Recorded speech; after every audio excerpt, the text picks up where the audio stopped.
Hello, hello, hello. Welcome back, welcome back, welcome back. Welcome back to some Victoria 3. Here we go, here we go, here we go. All right, let's get this out of the way first. First things first. Can I be heard? Hello, me? Can I be heard? Hello, me? Oh, hello back at you, buddy. All right. So, we are continuing the Kabul 2 Furious run. We very well might be at the final episode of it. That is because we are in 1903. We've only got 33 years left to go.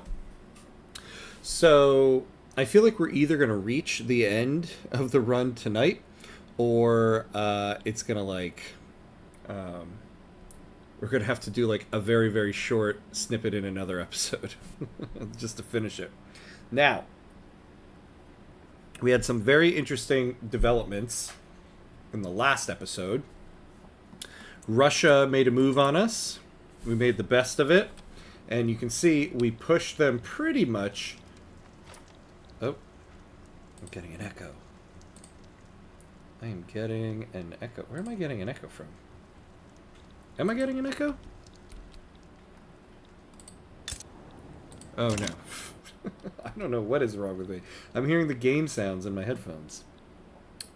Clearly not an echo. I don't hear myself. Okay. Back on track.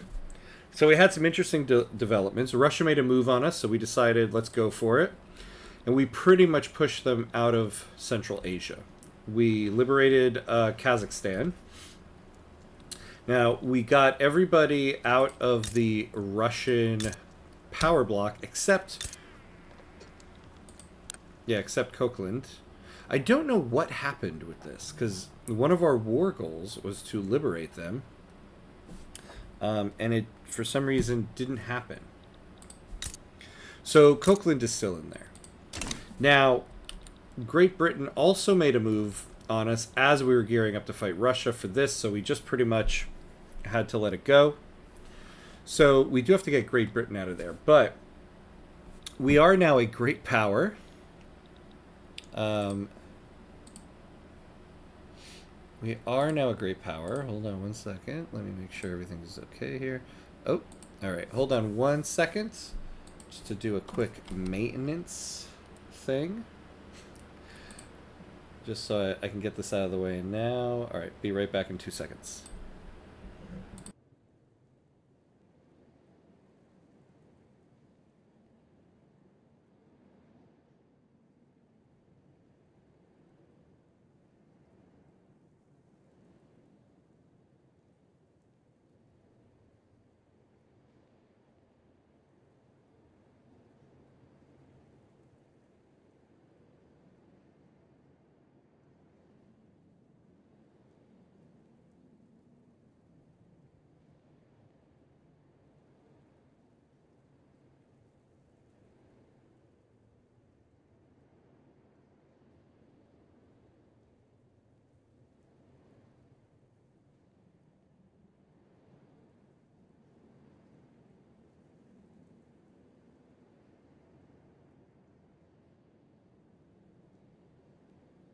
Okay, apologies. And we're back, and we're back, and we're back. Barney, hello, my friend. Welcome back, welcome back. Yes, yes, yes. We are a great power. For now, we do have to raise our prestige a little bit, but we are a great power at the moment. We will be able to raise that up.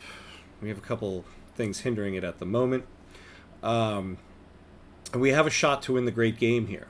So basically, to win the great game here, or at least complete this journal entry, I think it should complete after that, because I think all the other journal entries are like for Great Britain and Russia. I can't guarantee that. What we have to do, we have to free Kokand. I think I said Coquelin earlier. I keep calling it Coquelin. I don't know why.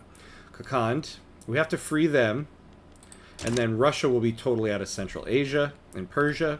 And then we have to get these two states, Fars and Hormuz, back from Great Britain. Now, we do kind of have to do this in a specific order. So now you can see Great Britain's GDP in the region is bigger than Russia's. So, you know, the bar is pretty much paused at the moment. As you can see, Russia almost got it. We kind of stopped them right at the buzzer. So, we cannot get these two states back first, because then Russia's just going to complete the bar. So, we gotta free Kokand first. And then we will go after these two states. Now, because the war just ended, we have a truce with Russia. Oh, well, actually, we have I forgot. Yeah, we have a truce with them too. Well, only 28 months left. 4 years. So the earliest we can do this is 1907. So, come 1907, we try to free them.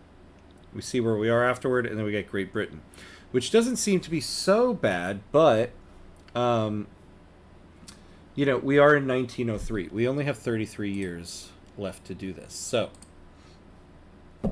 we've got some issues to deal with. So you've got to do that. Now, the other issue is, you know, interestingly, we were able to defeat Russia while in bankruptcy. Let's see. So we are no longer in bankruptcy. So that's done. We almost hit bankruptcy. Very cool, but when will we have world conquest with Krakow? Well, maybe someday. I actually really do want to do a Krakow run. I'm kind of holding off on that one because there's a DLC coming later in the year that's supposed to focus on Austria and the surrounding states.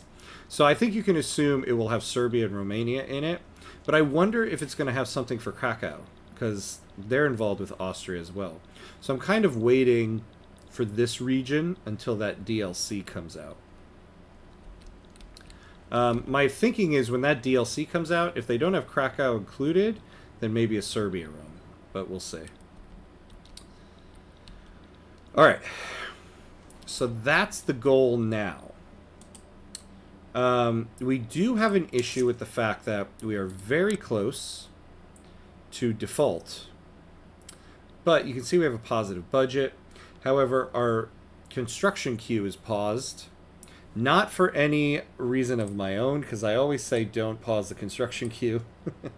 I did not pause the construction queue.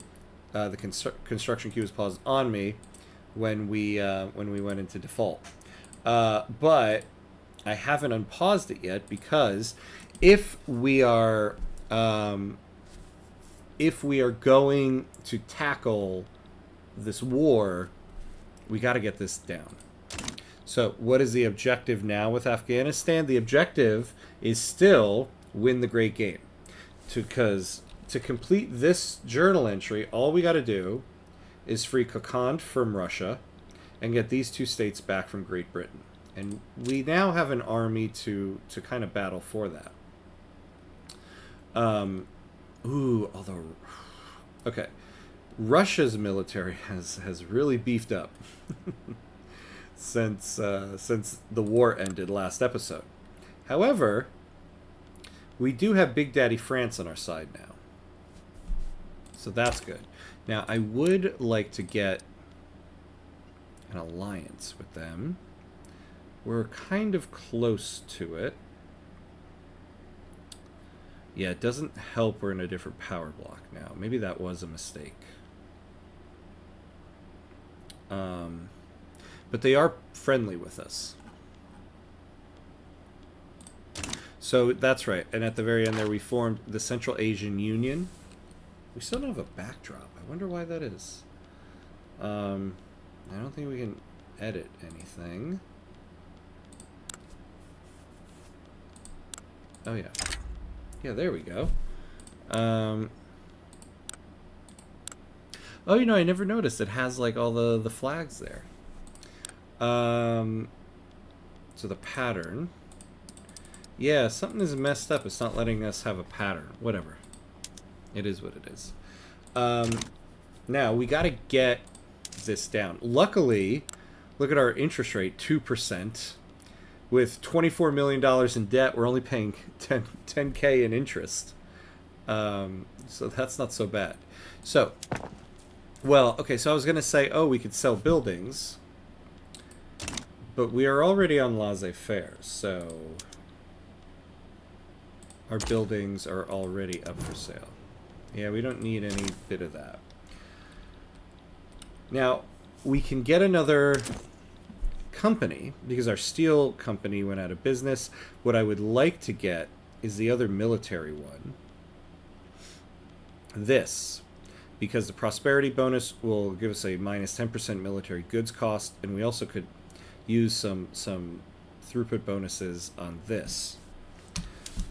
So, if we finish these 2 munitions plants, right, we only need, oh wait, actually no, I think we did need the 3rd. So let me add that back in there. Basically, we got to get the construction queue back on. Let me make sure that we need building level is greater than or equal to 3, any Afghan state, munitions. Yeah, they're the one, but we want to be able to afford to buy it. So we're going to build 3 in Pashtunistan.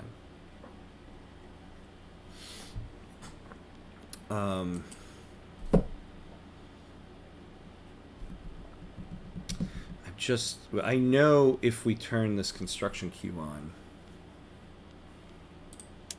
we're going to get in some troubles.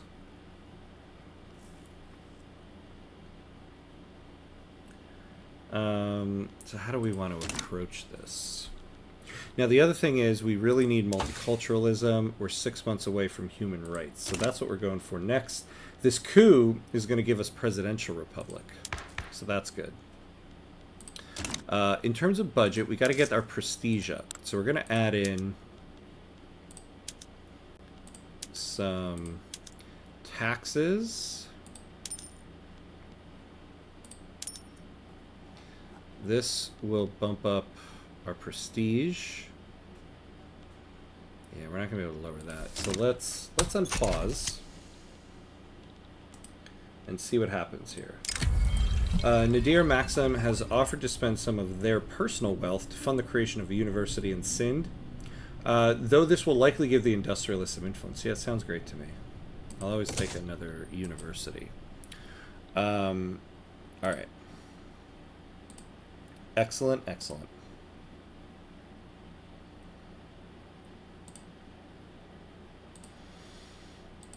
Now though.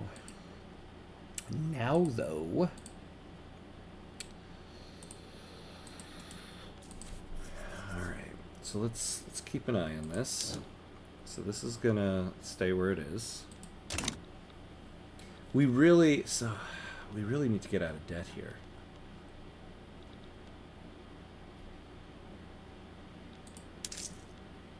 I mean, a part of me is tempted to just take the bankruptcy, start taking the 10-year penalties now, and in 1913, come back with a vengeance. It does cut down our time to win the great game. We'll only have 23 years to do it. The thing I need to ask myself right now, because this is kind of a pivotal point, so let's pause this. We cannot go to war with this much debt. There's no way we're going to be able to do that. We basically got all this debt by going to war with Russia the first time. Now, what I could do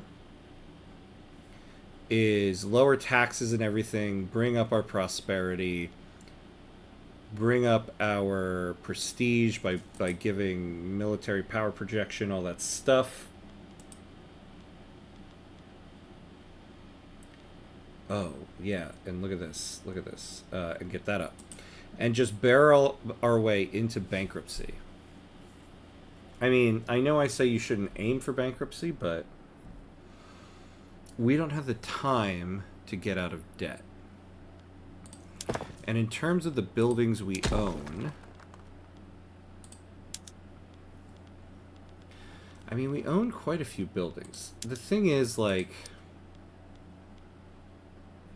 Nothing is being subsidized, right? No. Well, I should just look here. Yeah, no. Like, if the private sector was gonna buy it, like, they would have bought these things already.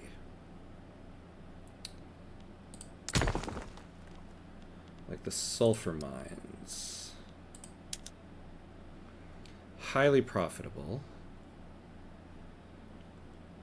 Although, is this why they're not? Let's unpause. So everything is up for privatization because of laissez-faire.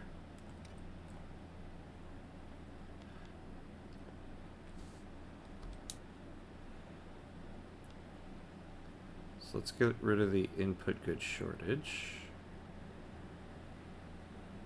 Maybe we just need like a Monday update. Yeah, see, I don't understand why they wouldn't be buying it. A man employed by a powerful member of the Anti-Russian League is delivering lectures and pamphlets addressed to targeted constituencies in Kabul. We could get +5. What are your laws? Not. We have some not so good ones. Let me look at them in a moment here.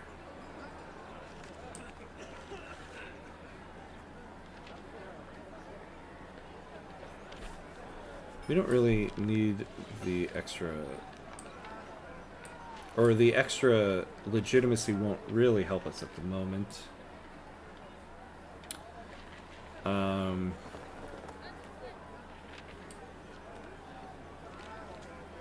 Let's just do that. Yeah, we are still on slavery. We got to get off of that. Oh yeah, but we are doing proportional taxation. It's going to add quite a bit to us. So it's saying it'll add about 13K. That will start bringing things down. We can't attack Russia for another 4 years. So 4 years of this, possibly. Once we get multiculturalism, this will go down significantly. All of this tax waste is mainly from turmoil. The turmoil is from acceptance. In 5 months, we'll be able to go for multiculturalism. Okay, so we're not going to take... Yeah, we're not going to take the... We're not going to take the bankruptcy, because I think we can get this down a significant amount. We have a native uprising. Okay. How many soldiers are they fielding here? None. To win the big game, do you need to conquer a specific region? No, so from our end, we need neither Russia nor Great Britain have any subjects or owned states in the Central Asia or Persia strategic regions. So the only ones that are left are Kokand. They are a subject of Russia, so we need to free them. And these two states, Fars and Hormuz, are owned by Great Britain. So we need to have a war with Russia to liberate Kokand. And then when that's done, we need to have a war with Great Britain to take these two states. Now, I know taking on Great Britain is kind of a big task. However, what we have on our side is that Great Britain, I mean, they have a good army. I mean, they're much higher than us, but, you know, so is Russia. We have France on our side, which is helpful.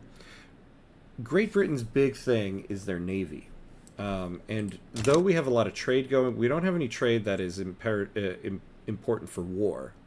So we can lose convoys and still be okay with the war.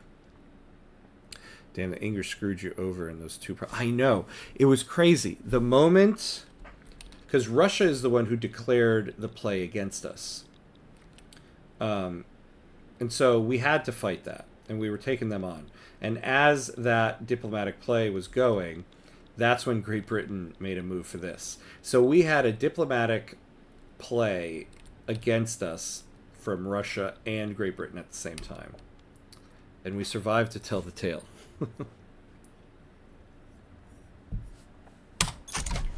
But I think it's possible. I think the biggest... Well, not the biggest. The biggest difficulty is that we're fighting Russia and Great Britain. But the other difficulty is time.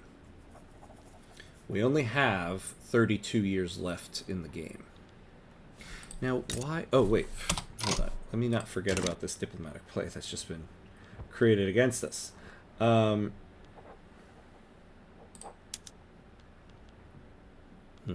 I gotta look at these guys. So let's just mobilize these guys. We don't need any conscripts or anything like that. This power block cape in the characters is so ugly. Which one?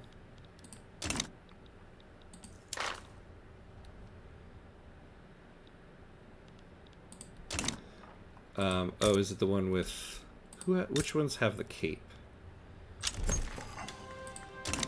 Oh, the Radical Party. Alright.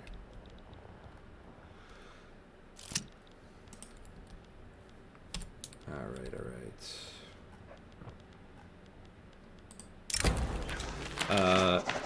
Inuit a la Shinwari intends to travel across Baluchistan by train to campaign for the Conservative Party. I don't really want them. Let me remind myself who we do want, though. Yeah, look at how big the Conservative Party. Jesus. We would like the Radical Party. We're going to want to take on multiculturalism in a couple months.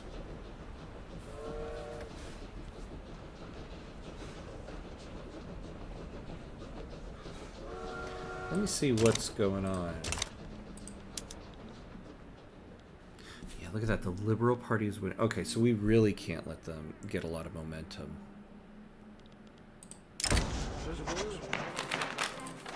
Alright, so we'll take the hit to our motor industries.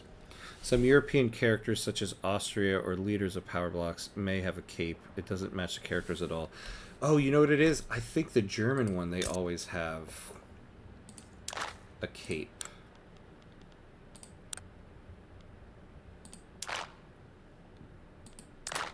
Oops.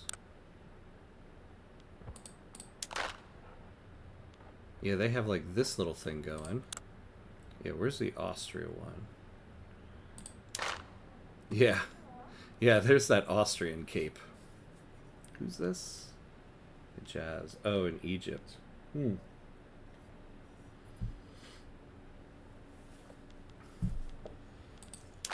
What's going on with our block? We should be getting these guys. Yeah, look at that. We're getting a lot of leverage here.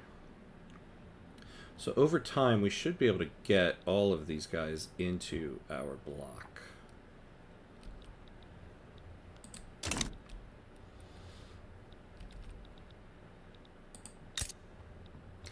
Man, it would be nice if we get like the Ottomans in there. Could we do something to that end? We could guarantee their independence. Why don't we do that?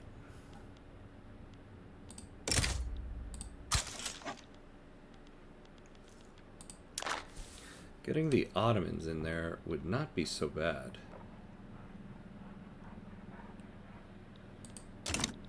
One mechanic that I think needed to be reworked is the independence guarantee. I think it's going to be majorly reworked in the new update because there's that whole diplomatic relations is going to be completely new. it's going to be more like something like Civilization. Like there's going to be like a live negotiation screen that you can do now with a country. Although, yeah, I don't know if the actual mechanic of the guarantee independence thing will make a difference. Yeah, look at this. What is the current? So it's 73K. Actually, so let's see. What's 25% of 73K? 0.1 times 0.25. So it's going to be, okay.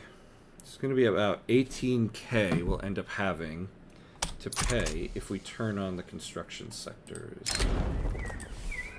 A minor scandal has buzzed around the Liberal Party as a piece of reformist fiction written by Alimkul Bahadur in his youth has begun to circulate once more. Whilst enthusiastically written, that is the work's only merit.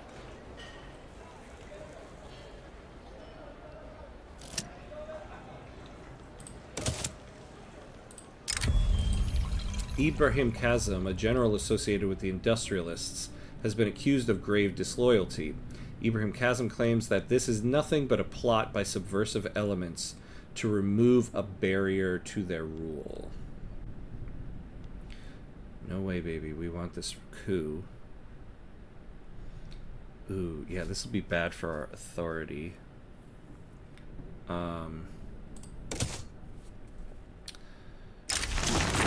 Yeah, let's pause this.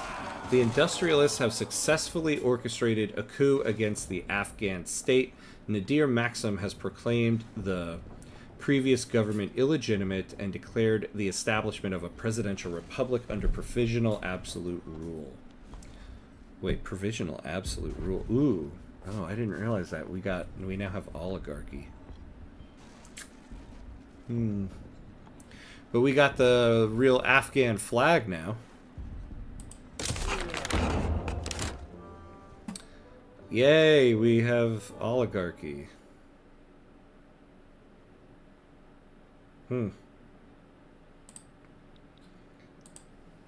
So we have presidential republic, but no more elections.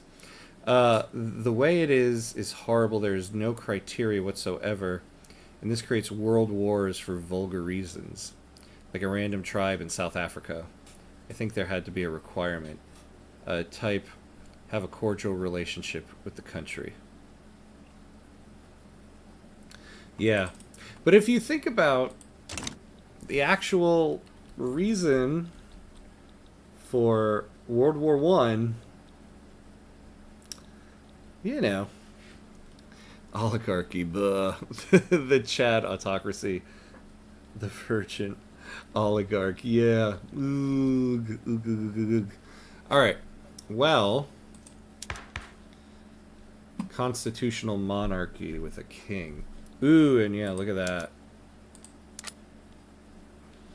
No more political parties, though.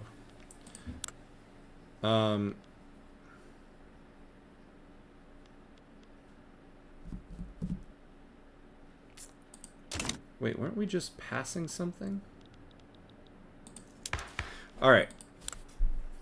We want to get rid of slavery, honestly. That's what we want. So the intelligentsia, the trade unions, the rural folk.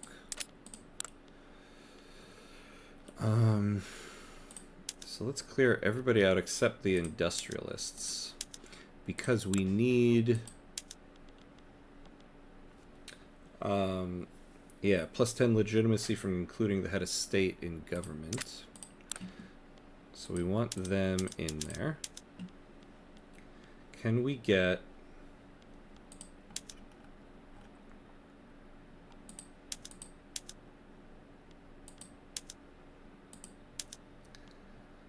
Ugh.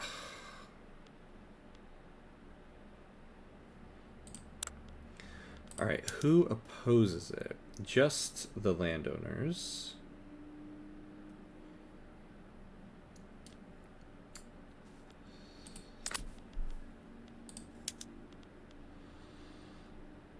Well, we can move towards this. How many achievements do you have from the game? With this one, none, really, because the only one I've really been aiming for is the Great Game. So from this run, I haven't gotten any other achievements. I've really just been focusing on the Great Game. Plus, I don't really know what else I would really get from this one. I already have Poppy Doc, so the whole opium thing I already have. I suppose there's that authoritarian one. Single party state, military, police, yeah. I want to get... I can't believe this is the only... I'm not going to get off of slavery with this. If I could just... Well, the trade unions, I forgot. We're never going to get the trade unions in there. Not with the king being an industrialist. And I can't get the intelligentsia in there.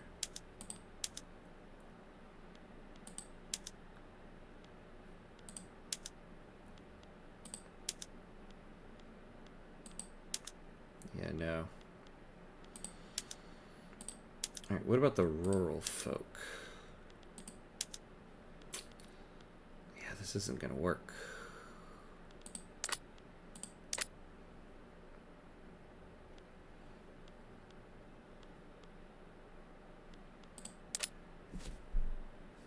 Damn, being a billionaire is hard. I'm still thinking about which country I'll use for that.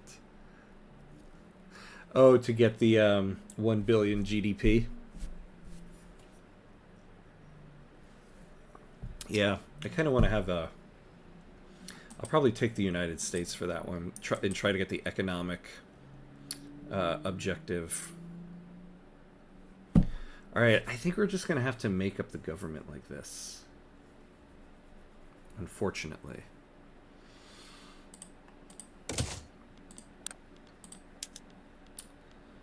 Damn.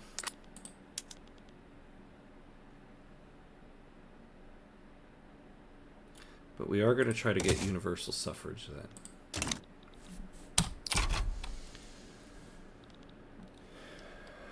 Okay. We gotta get the construction queue on. It's killing our GDP.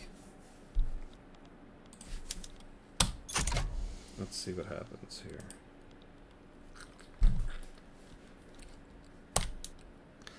This Monday update's gonna be brutal. Money solves all problems. You just have to have enough of it. George Washington. Yeah, definitely a George Washington quote right there. I mean, maybe Alexander Hamilton. somebody in the room where it happened said that. That's why we are where we are now. Okay, we've got the construction queue on and we're not hemorrhaging money. Our unrealized taxes went down. 10 weeks. You know, I should have waited for universal suffrage so I could try to get multiculturalism when it passed. Okay, so I kind of messed up there. Whatever. Let's get these munitions plants done. So let's get these munitions plants done, because if we're going to get a munitions company, I don't want to do any of this stuff. We're going to have to build motor industries, though. A contingent of Sindhi people in Sindh have openly condemned the new absolutist government of Afghanistan as a threat to the Sindhi nation. God, we cannot take any more turmoil there. Oops.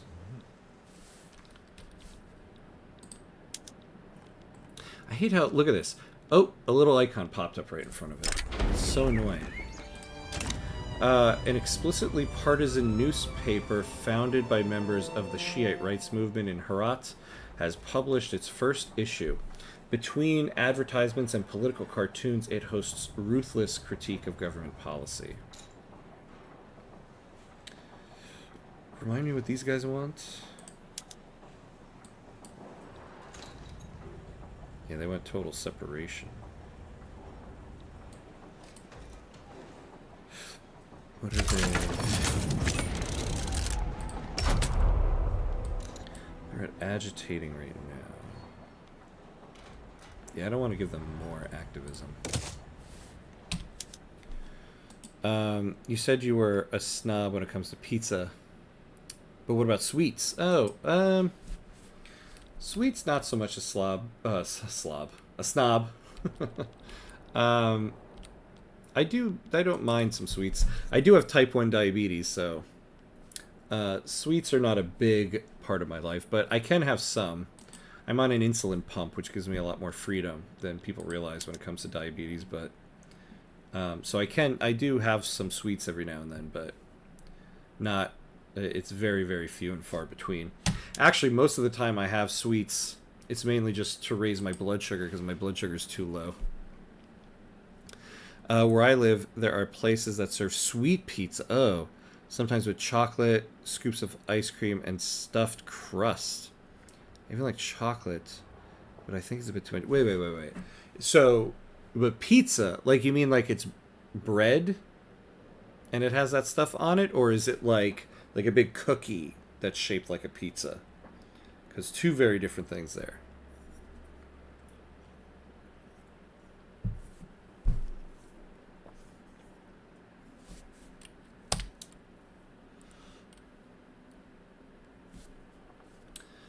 So we're going to just slowly get this debt down as we wait for this truce to finish.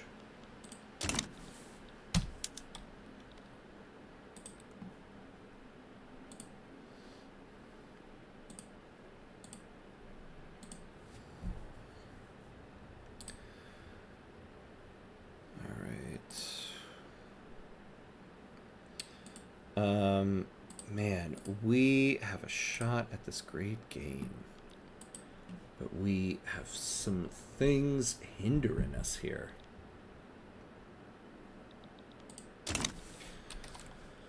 Now, actually, what are some of the unpinned things here? Eligible buildings, munition. Oh. Buildings, munitions plant. Oh, all of them. Yeah.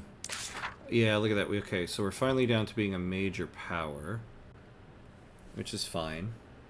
Although, oh yeah, look at that though. It raised just that 2% raise in our interest rate. Raise our interest payments by 9K. Human rights. There we go. Okay. So let's slow this down. Because now we got some issues. So what do we do about it? Go down by 9K.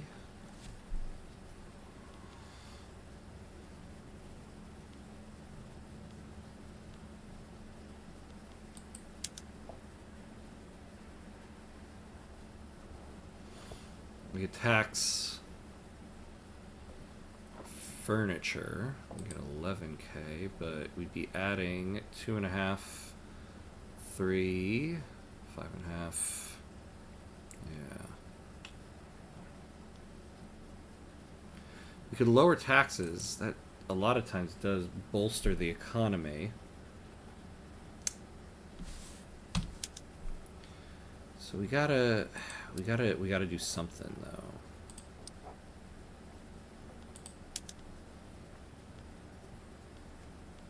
So construction goods are cheap, so we've got that. So it's not really the cost of construction. Oh, well, the ones in Hazaristan here are super expensive. So what if we lower these guys?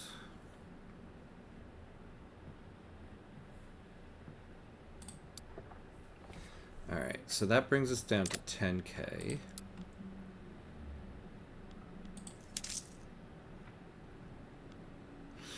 We could lower these. We're lowering our prestige, though.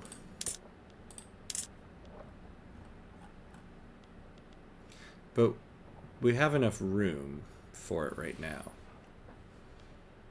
Alright, so we're not losing money. It's not the best thing to do. But it's a band-aid. That's essentially what it is for right now. It's a band-aid.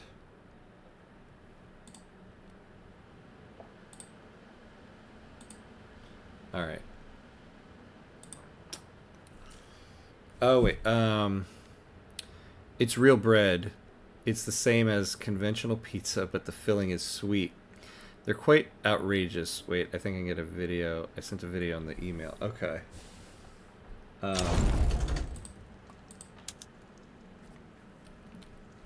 Ooh, okay, hold on. I'll get to the video in a second, though.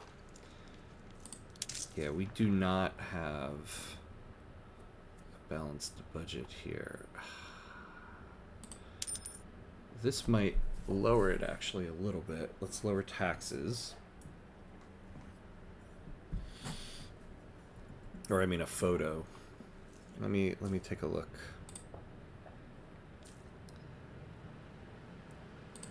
Because I don't know about that one.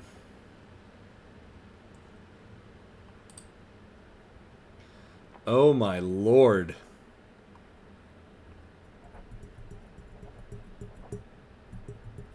That is a chocolate covered slice of regular pizza.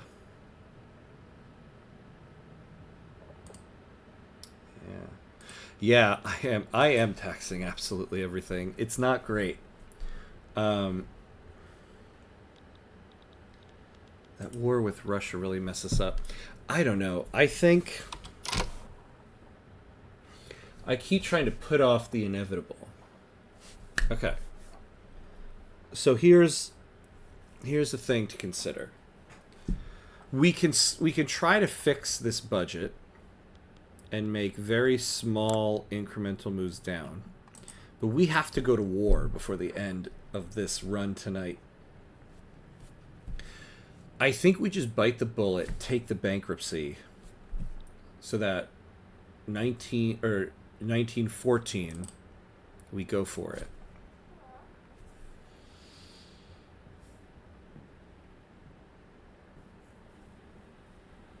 It's a risky move.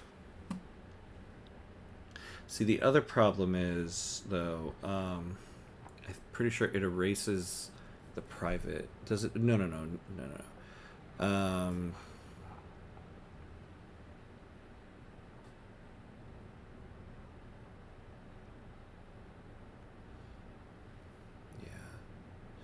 Well, yeah, it's going to erase this. Okay.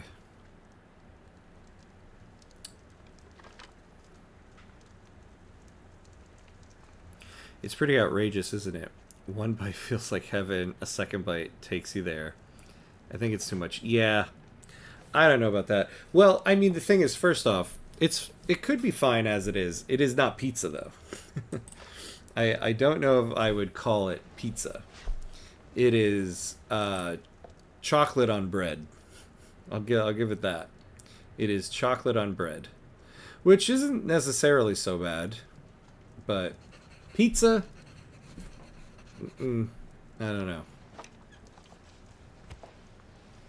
So the declaring bankruptcy will erase the entire construction queue. So maybe after 9 weeks when we get this first munitions plant, because I want to get that company.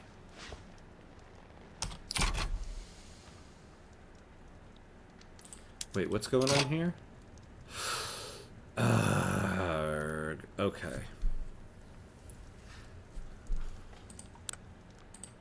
We got to get in this war.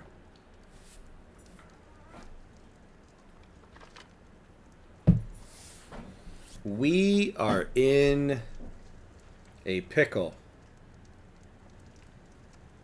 Pizza snobbery is necessary. Pizza is something of a high standard. Yeah, it is.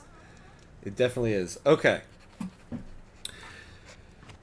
So here is the issue at hand. We've got to get in this war. Russia is going to take all of this. When they do, they're pretty much going to complete the Great Game. So we can get in on this. Problem is, we're coming in as an ally. We're not going to be able to get anybody else in on it.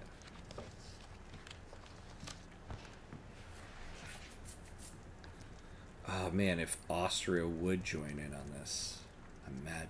Imagine. I wonder if we join, if that will convince them to join. If they don't, we're going to declare bankruptcy for sure, and that's going to be a massive hit. An empire almost bankrupt without money versus the greatest Eastern power. With exploits, everything is possible. Yeah. Okay, so let's look at our options here. If we don't get in this, the Great Game is over. Russia wins. If we do get in it, we get another bankruptcy, which we were going to do. We were pretty much thinking about doing anyway. And we get it. We go in bankruptcy. We lose the war, and we lose the Great Game anyway. So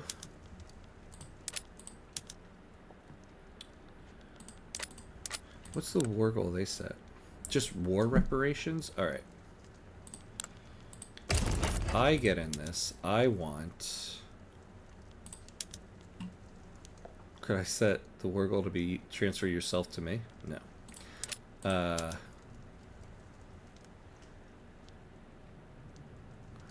Oh, so here's the other problem. I'll fight this war, but I can't even fight for Khan to not be part of them anymore. I think it's worth it. It's all or nothing. But one question, if you go bankrupt, do you lose the relevant power? Yeah. So if we declare... This is part of the problem. If we declare bankruptcy, we're immediately going to get a negative 75% offense and defense. I mean...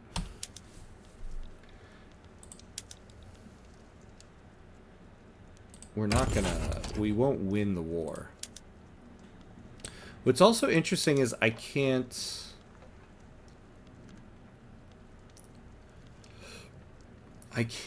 ask for a war goal that will free them. Okay, hold on. Let me rethink this here.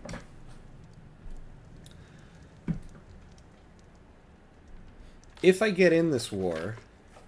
I'll prevent them from being overtaken, but I wish, like, why wouldn't they take the war goal of liberation? Like, they're a protectorate. Well, that's tough. Yeah. So here's the thing. I would, if I get in this war, I would still have to eventually do another war with Russia anyway.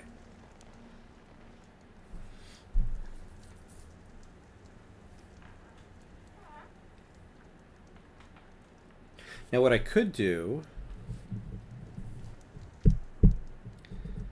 is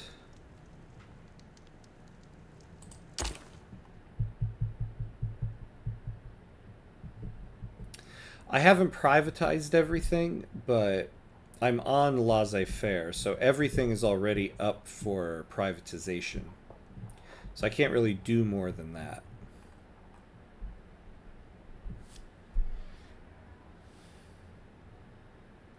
What do I do? What do I do?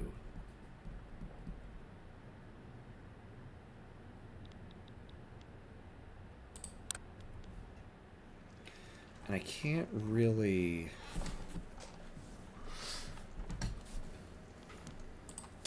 I think actually I might let this one go. I mean, it's gonna... going into this war won't help me. I'm still going to have to go to war with Russia anyway.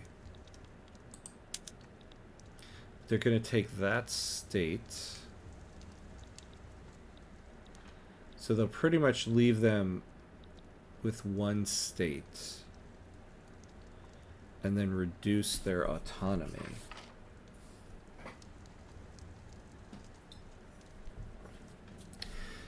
Damn, if you were still in interventionism, you still had a way out. It really is a pickle. Yeah. I think this might end the great game for us. Because, see, the problem is if they take this, they're going to start going in the positive again. And if I fight it now, I am going to lose the war. Because there's no way I can take the Russian army with a negative 75% offense-defense. However... Wait, though. How are they going to get there?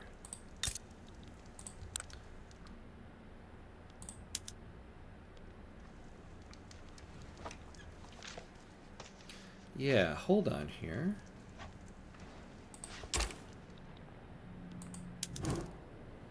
They got these guys. Yeah, how... They can't reach Kokand.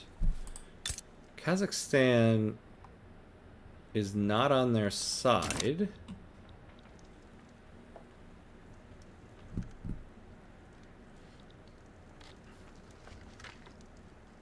If I get in on this... Persia...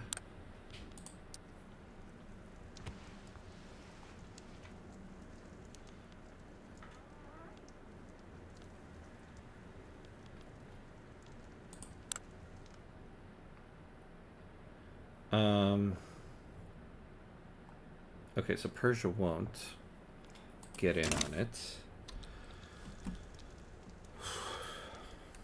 Actually, if I get in on it, Russia could start naval invading me. But they don't have... They have 30 flotillas, I have 20. So if I don't get in on it, Russia has no way to get to Kokand unless they violate Kazakhstan's sovereignty. But to be honest with you, I've never actually seen the AI do that. Here's what we're going to do. Okay, so I am not going to get in on this one. I'm going to let this one go. I'm going to finally bite the bullet, though, and embrace the bomb. Embrace the, what am I looking at here? Embrace the bankruptcy.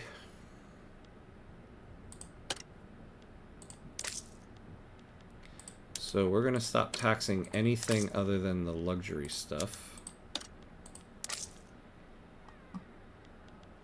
We're going to lower taxes. We're going to bump that stuff up. We'll see. I don't think Russia will be able to reach them, though.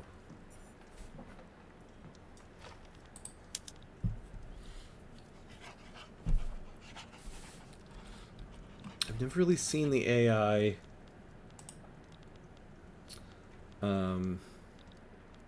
violate sovereignty. Now, I would like to get this, at least this done.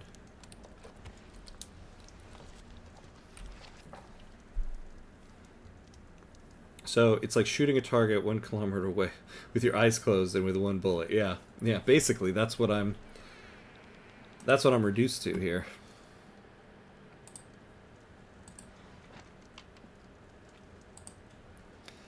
I don't know if it's great. Well, it's not great. It's not good. It's better than bad. It's good. It's log. It's log.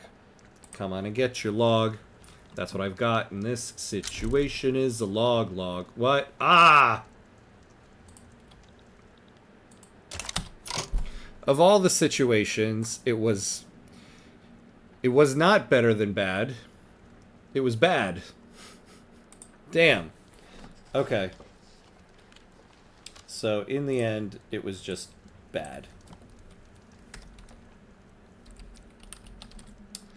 All right.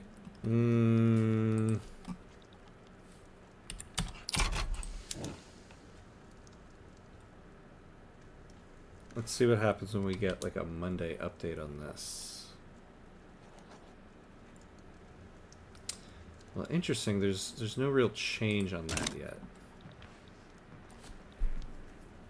All right. So it still doesn't really change the situation of the great game is the friends we make along the way. Isn't that the truth? That's the tagline of this run. The great game is the friends we made along the way. Oh, man. Alright, well, this isn't necessarily going to give them... You know what? Here's what we're going to do. Actually, we're doing an uphill battle on this law. We're going to cancel it. Because what I really want is multiculturalism. Oh! I forgot. We gotta get slavery banned in order to do that.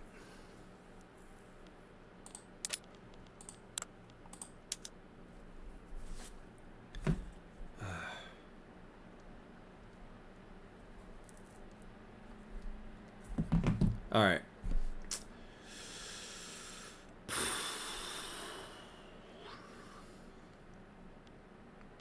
We need to get intelligentsia, the trade unions, or the rural folk in. Let's pause for a second here. Can we get... Oh. Yeah, but this guy's... his acceptance. If only his acceptance was higher. You know, something like multiculturalism. Okay, I need, like, an abolitionist of some kind. Am I gonna be so lucky? Oh, look at this. We will want this guy eventually.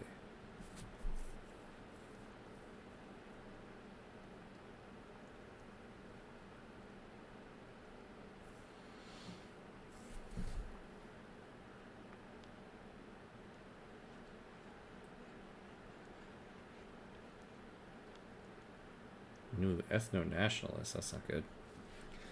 Yeah, trade unions, though, that's not going to help us.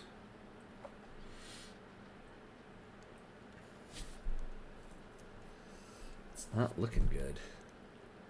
An anarchist.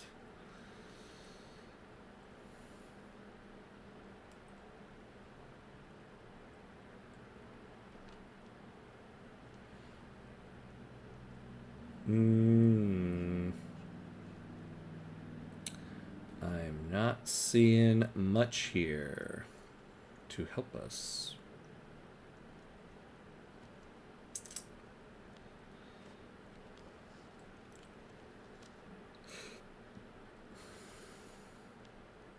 Social Democrat. Yeah, but you're a trade union.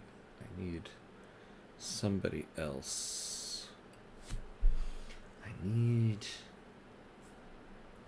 I need an abolitionist, yodel-hee-hoo.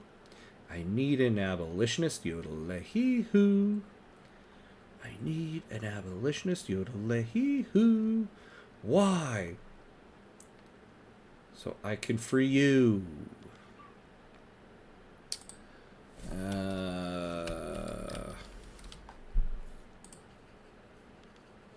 Humanitarian.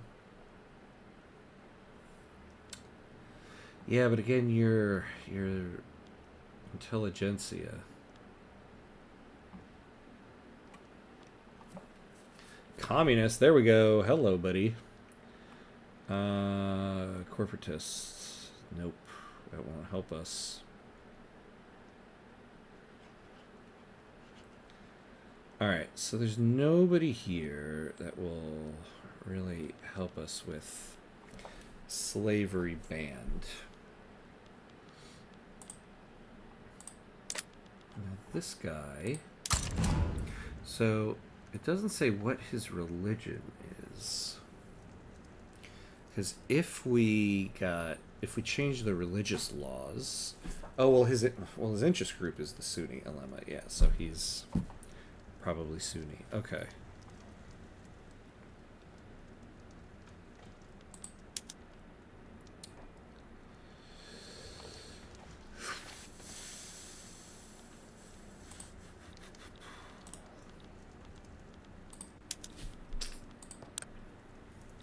There's no movement that's really given me anything here.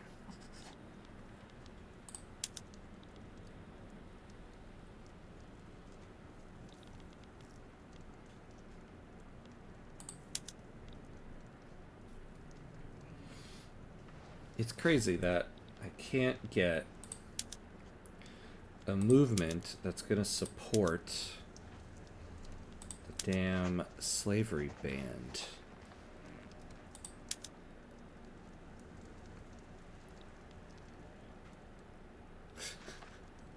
I know, right? We have everything stacked against us. A possible war with Russia, plus slavery in the 20th century, plus bankruptcy, plus chocolate pizza. It all just... life just comes at you. You know, it's just like... It's like Smash Mouth said. Life comes at you and it don't stop coming. Amen, brother. Amen.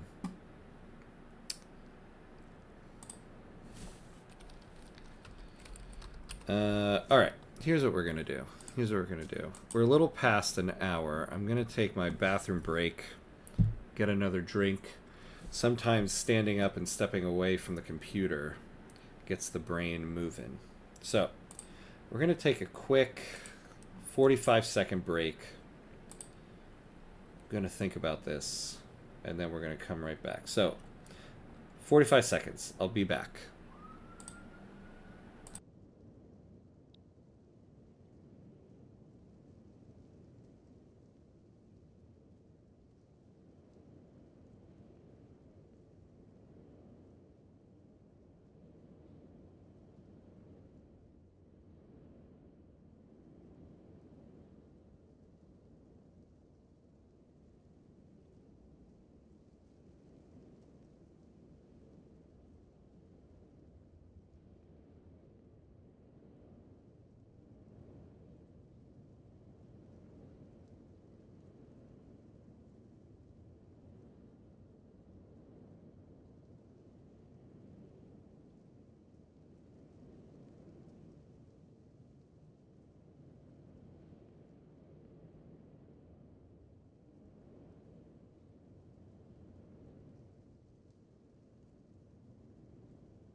All right, and we're back. So, stepping away to think. What did it let me know? Well, one thing I realize is I shouldn't have let I shouldn't have let that coup happen. That was a mistake. Because it would have been better for us to have census suffrage, like we had. We had more of a chance to change the groups that were in government. What I got was some thinking cheese. Some string cheese. If life gives you lemons, you rub them in your eyes or something like that. I mean, that's basically what happened here.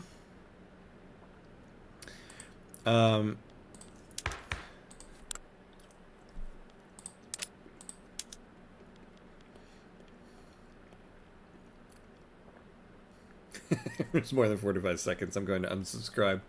It's always more than I say it is. I always give like, all right, 30 seconds, and it's like a minute. All right. Problem is, we can't get anybody in the government that will actually get us a legitimate government.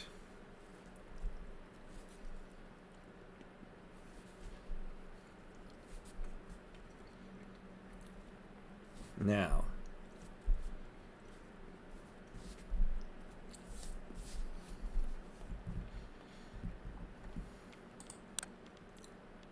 and we can't get anybody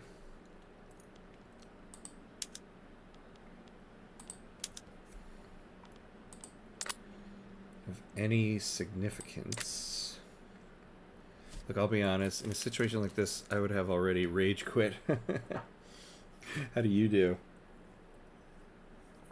I think there is always a way. There is always a way. Just something you haven't seen yet.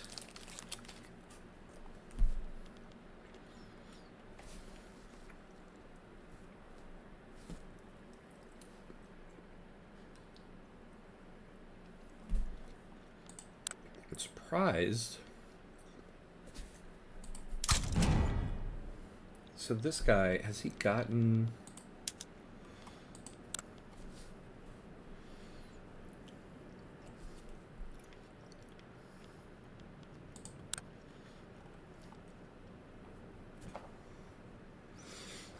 Like, we haven't gotten any abolitionist characters.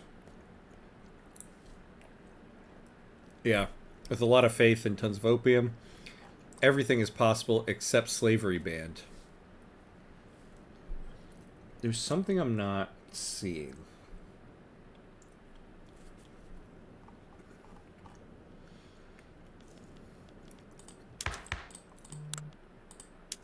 I can't get multiculturalism until we get slavery banned.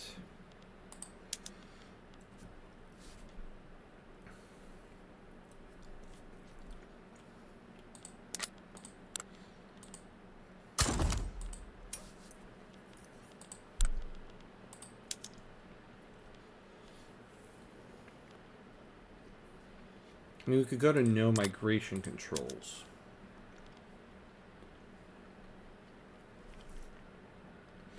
I think what we need to do is just get voting laws. And try to get back to census suffrage. I think that's our only way. It's the only way we're going to change who's in the government.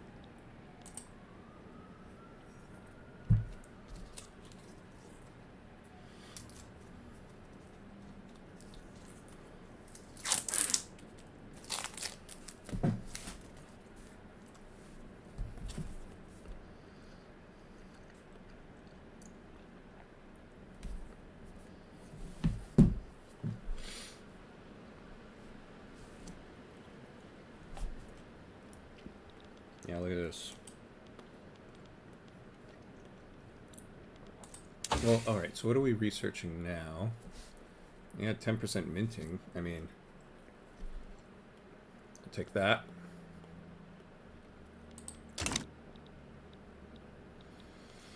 Wait, why does it... Do we not have the option? Oh, that's interesting that the icon went away. Oh, because we don't have a company for it.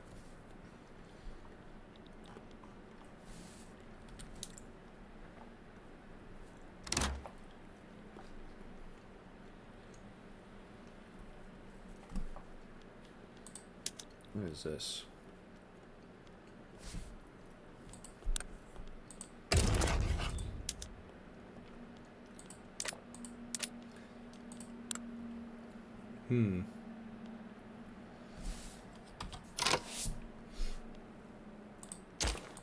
The Radical Revolt.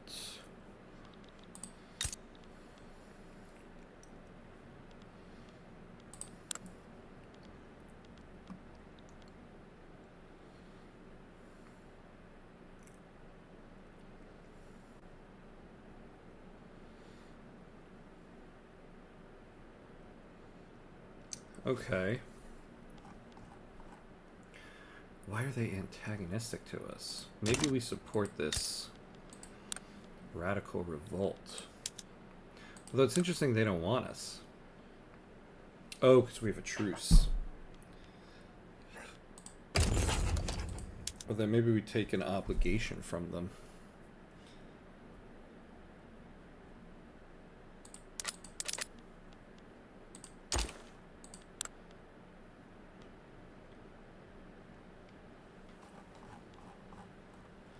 Yeah, alright. I mean, they're probably going to win it anyway. We might as well get the obligation.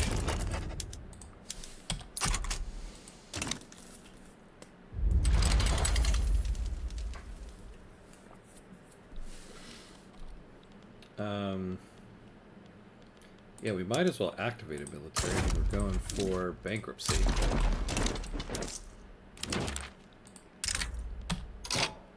Oh. Yes. We will take foreign investment rights. Okay.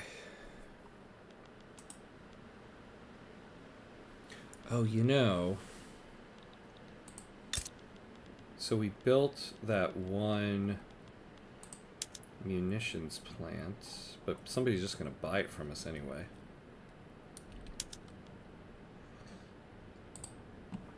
Okay. Man. This is not going our way. There we are. Alright, we're in default.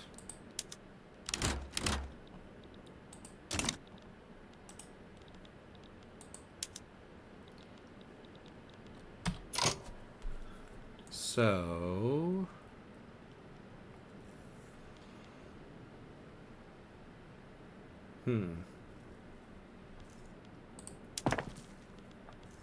Yeah, we might need to cut down... Ooh, yeah. Yeah, that's right. Our prestige took a big hit. We might need to cut down on some government buildings here, to be honest with you.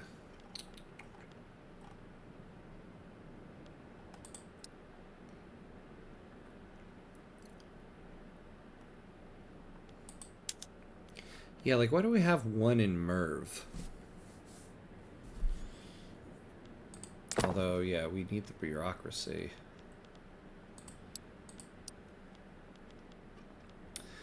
We have all of the universities. How much are we spending on this one? 195. Okay.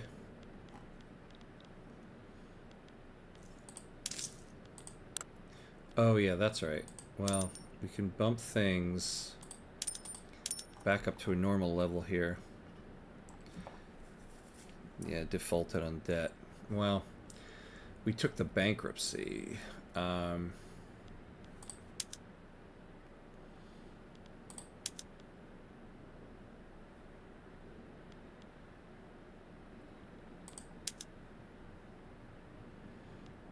T.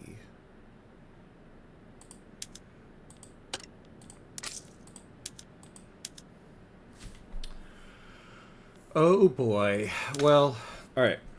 Let's do that for now.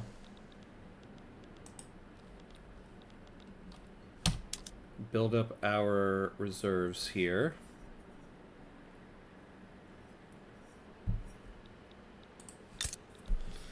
Now let's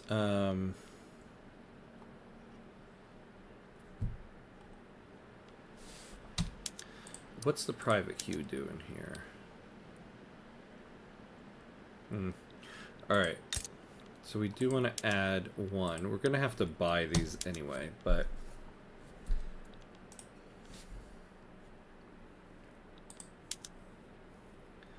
let's build up the reserves here.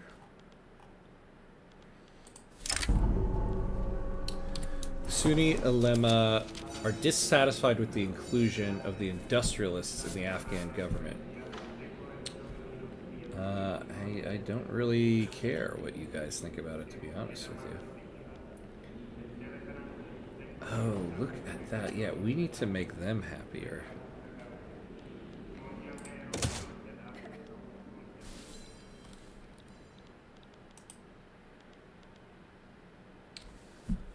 Oh, we lost the leader of our petite bourgeoisie. But all we got was a traditionalist. Not helpful. Okay.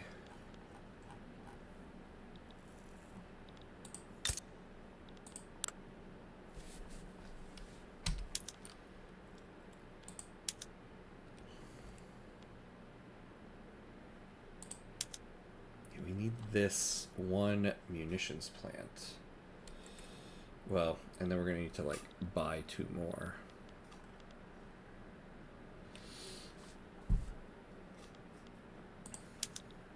Oh, yeah, what's going on with this? Is anybody... Alright, some people are coming around. Ooh, not them. What about everybody else? Nope.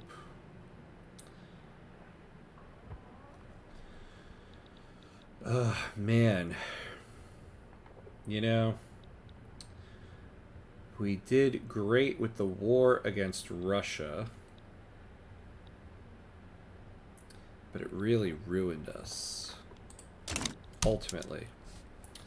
Well, no, not ultimately. I mean, we needed to... Well, they declared war against us. There was nothing we were going to be able to do with that. That being said, we actually still have a shot at this.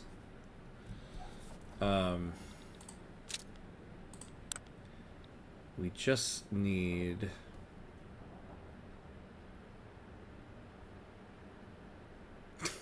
War never changes. I mean, that is true.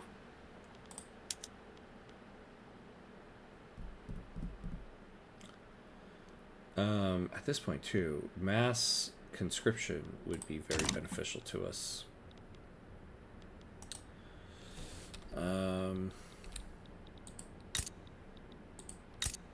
Oh, look at that. The current Portugal flag. I feel like I rarely ever see the current Portugal flag in the game. I'm gonna have dinner, bro. There will be meat in the oven and vegetables. See you later. Ah, yeah. I don't blame you. Go for it. Yeah. Hopefully I'll see you a little bit later. Hopefully things will look a little bit better next time you come here. Enjoy. Enjoy.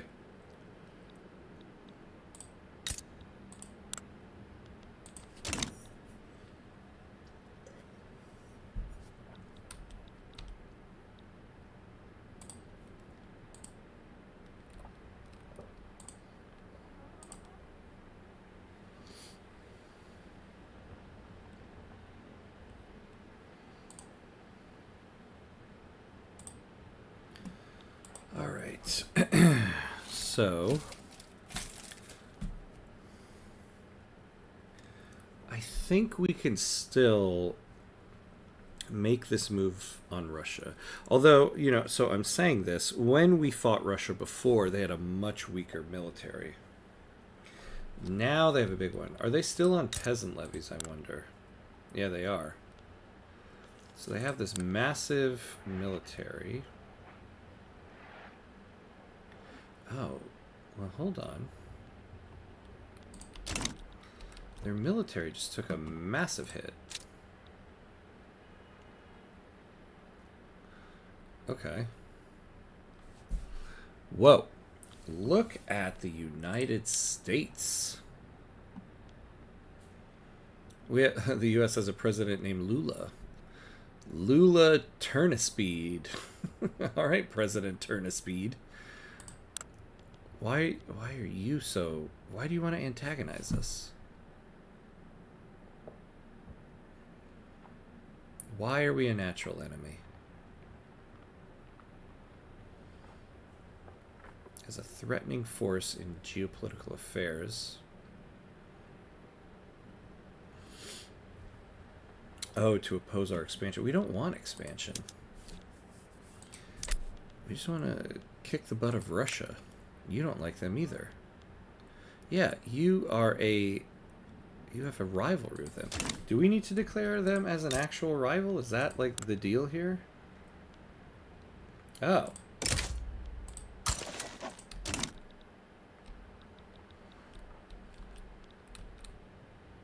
You know, I've never actually seen this late in the game, and Mexico still has all of that.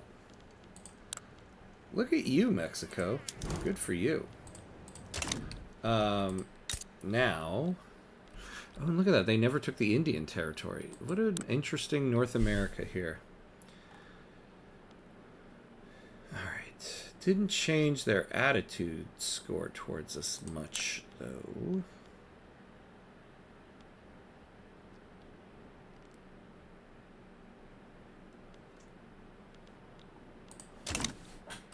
Alright. Because I need some allies here.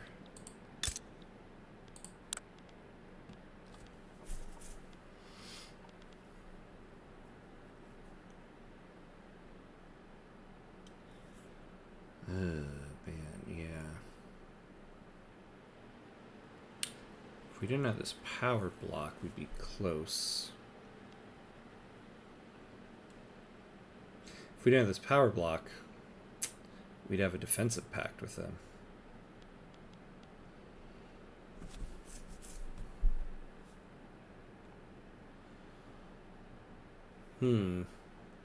I'm tempted.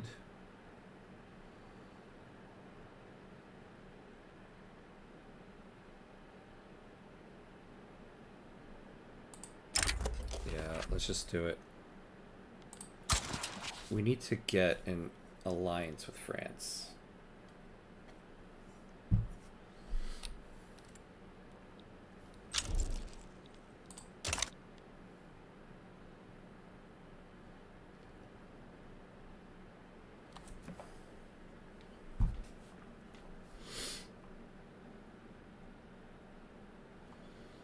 We've shared rivals. Who else are your rivals?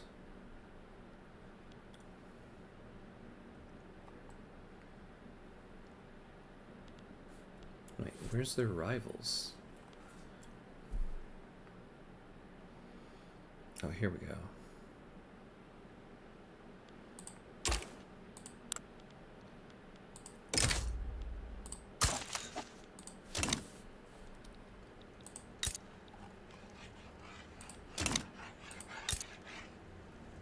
Ooh, we can get that defensive pact now.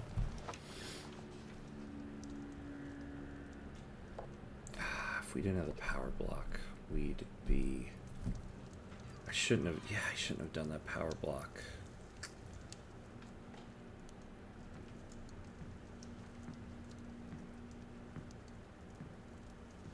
Well, can I keep...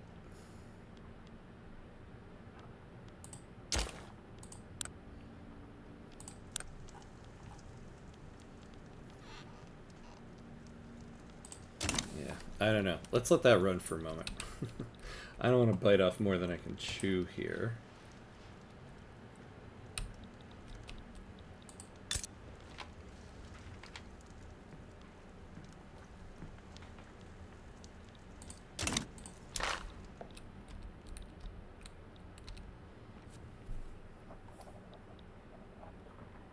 See, now this whole thing is kind of not helpful.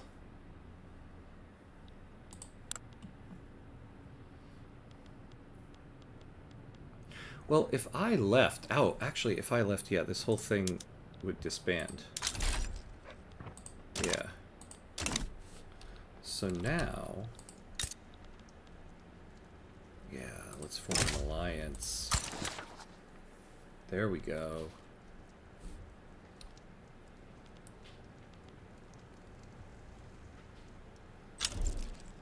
Yes. Okay. So that is a major help. The labor movement.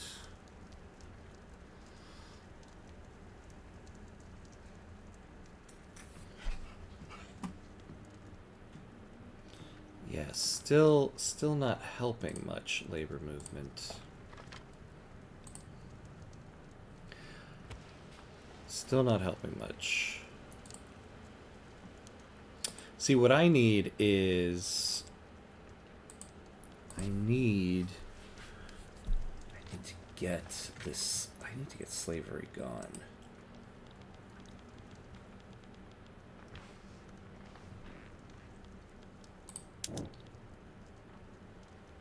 Alright, let's go in the right direction there.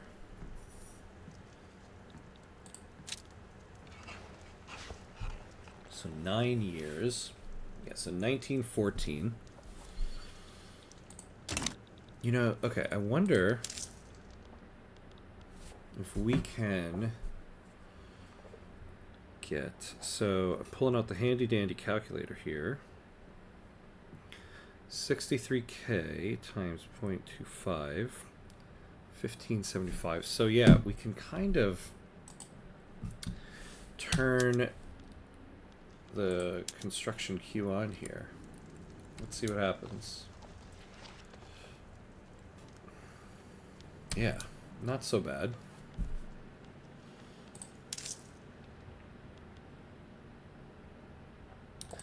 $3.24.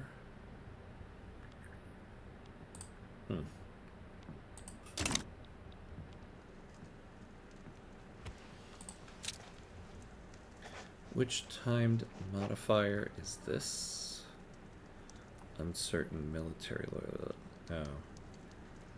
So 3 more years. Okay. Because I was going to say we could add another construction or consumption tax. I suppose we could lower something like military wages or something like that.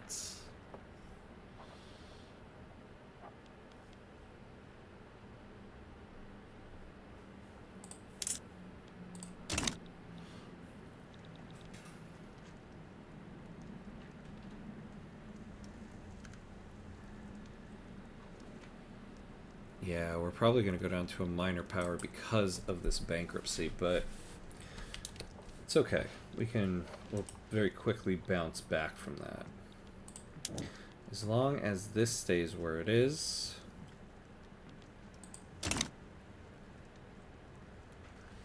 We have a shot.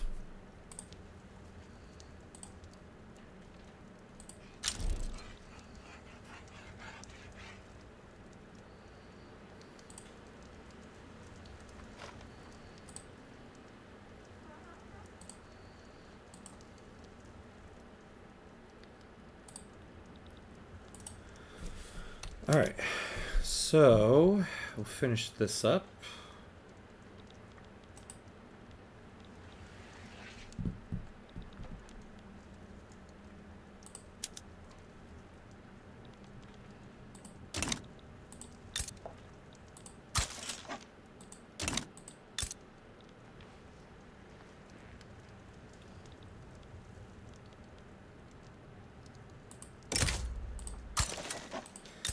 Yeah, I might as well. Yeah,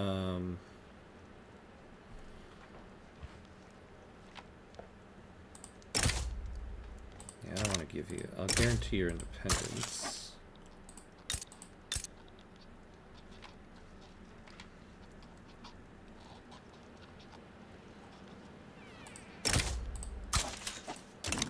There we go.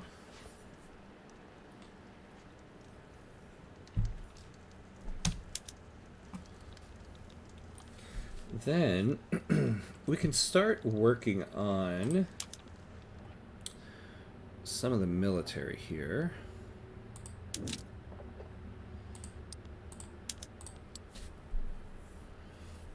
Yeah, look, we can have some in Kabulistan.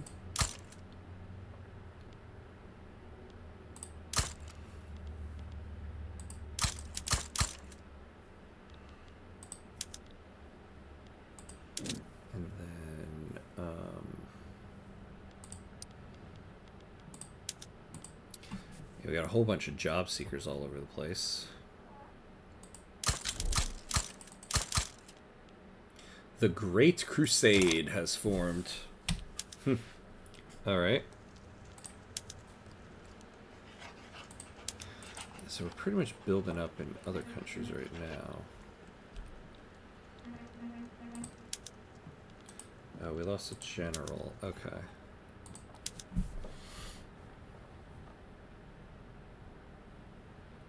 Oh yeah, we don't want that guy.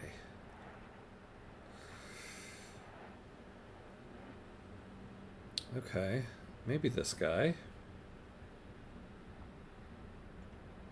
Oh, look at that. Yeah. Shuza Shinwari.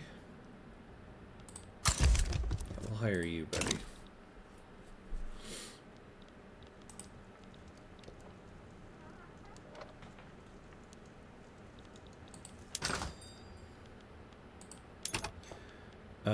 Okay, so how are we doing in terms of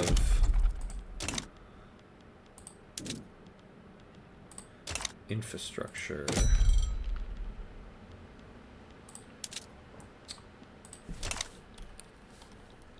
Well, how are all the railroads doing? Yeah, we're not, like... Okay, so we're not subsidizing them anymore. So Hazaristan has... Oh, is okay. Okay. So we might be okay with that.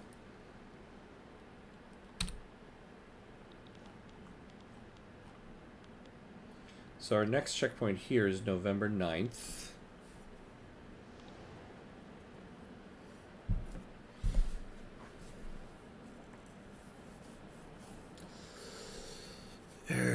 Man, okay.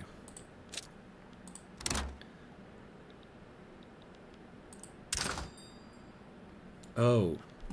Oh my god, okay. Let's slow down for a second here. I forgot I still have all of these war imports going.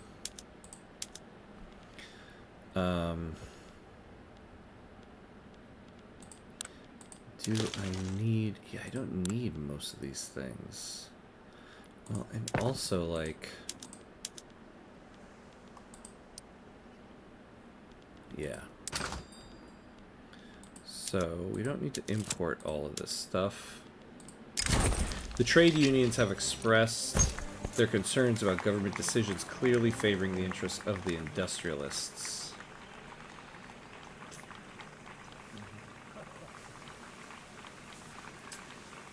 Yeah, everybody's unhappy. Alright, well at least we'll get off of that work to rule thing. Yeah, we don't need all of this liquor, especially since liquor is a taboo for our religion.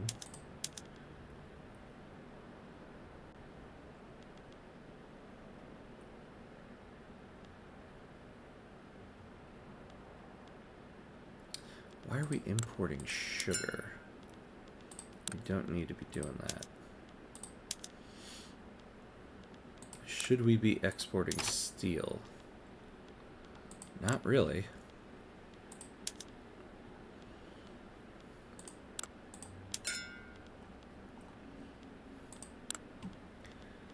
All right.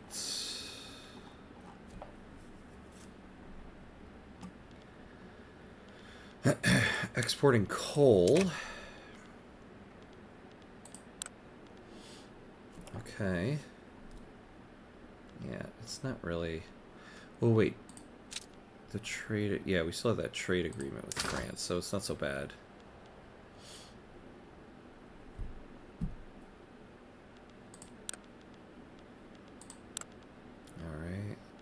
We're importing fabric. Yeah, we don't need to be doing that. Yeah, all this stuff. Actually, do we still have... we're the number 7 producer. Are we...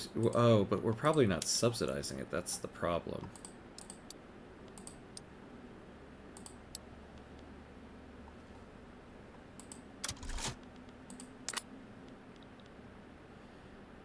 Yeah, 1K for that. We'll see what it does for us.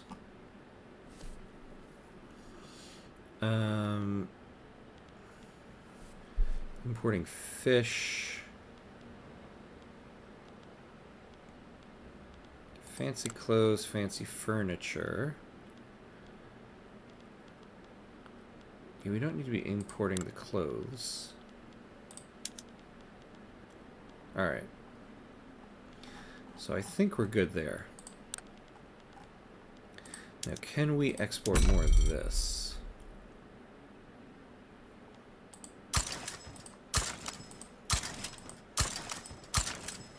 Let's get everybody addicted to our opium. And what about our iron? Yeah, send that to Ching. Our tools. Send that to Ching. Maybe we can get a trade agreement with them.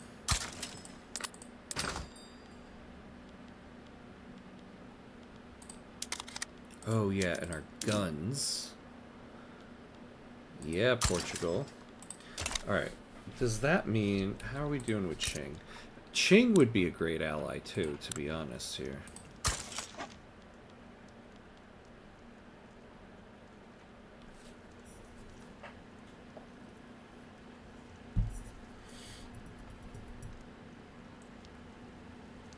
Ideological similarities. What's their government? Landowners.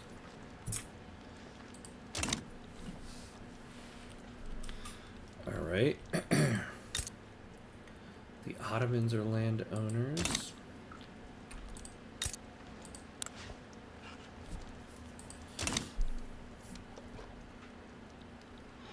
How much longer is our truce with them? 32 months. 7 months here. What do we got here? November 9th. Okay.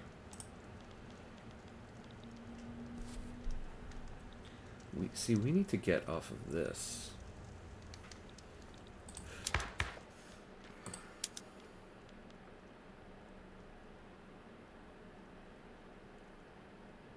It's interesting, they're not into wealth voting.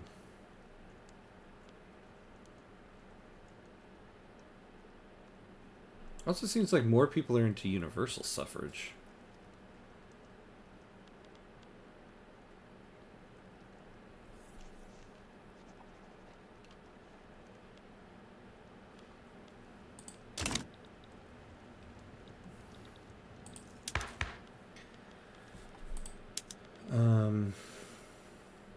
Oh, look at that. The industrialists would like that. Okay. So let's actually cancel this.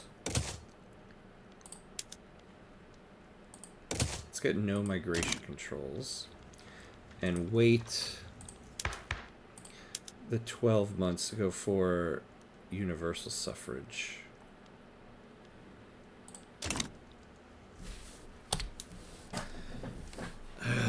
Oh, man. Our bureaucracy just took a big old hit.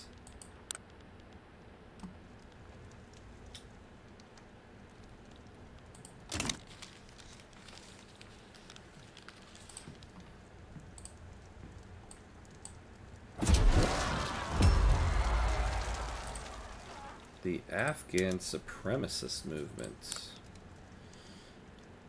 Really? Really, people? Really?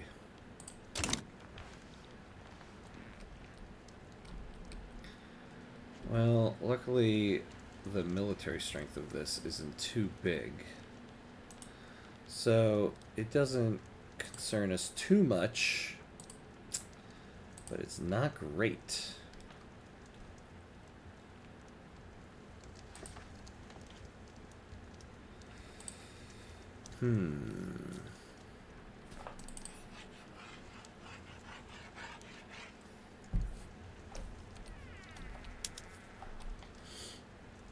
Yeah, and this is going to take forever.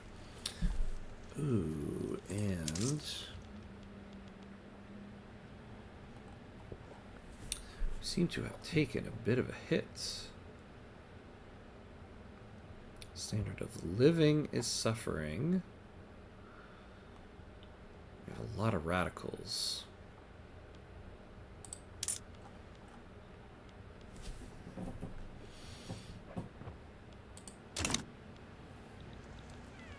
Everybody's unhappy. Really, is this really radicalizing everybody? I mean, everybody seems to be against it. All right. We can't afford it right now, so let's wait on it. Let's wait on it.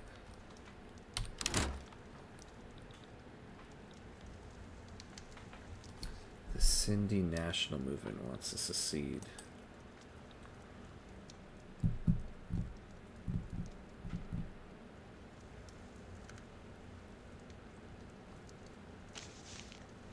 Yeah, look at this. Everybody in the government is unhappy right now.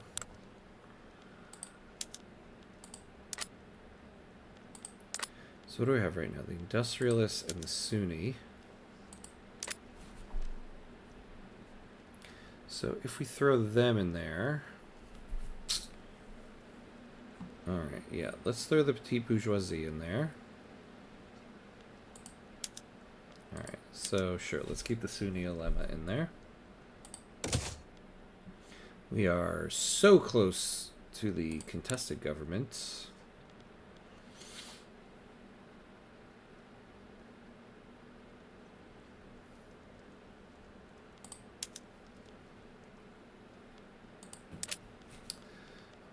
Man, yeah. We're now a minor power. Alright, it's all kind of unraveling here at the end. So we do have a shot at wealth voting, it seems like.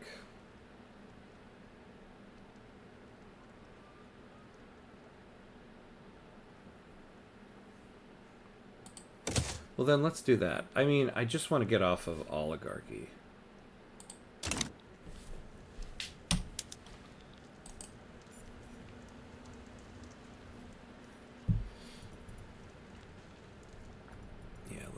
Oof. Belligerent crowds have been getting increasingly provocative when confronted by troops in Sindh. Hardliners in government are demanding tougher responses, while doves are calling for troops to stand down as the first hopeful step in de-escalation.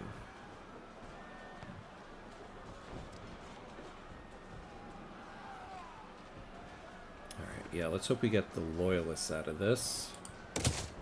Alright, we did. Now, this is troubling.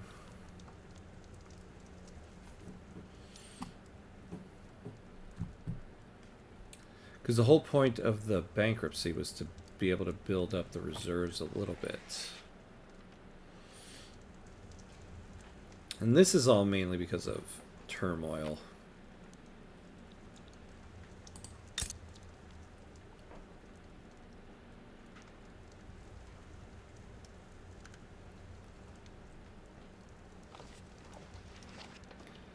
Yeah, we have too many radicals.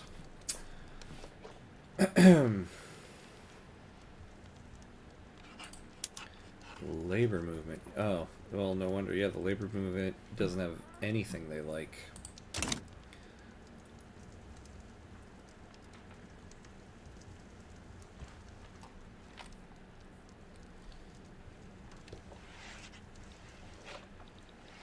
Yeah, I wish the private sector would buy more of my buildings.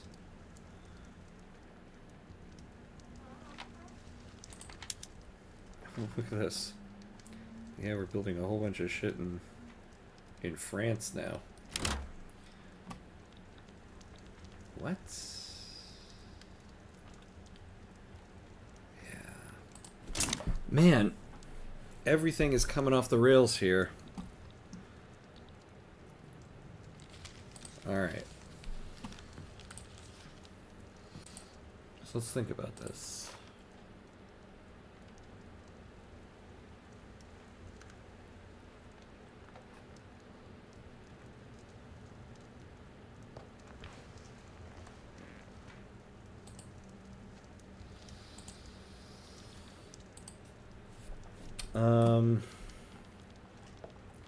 Everybody's mad.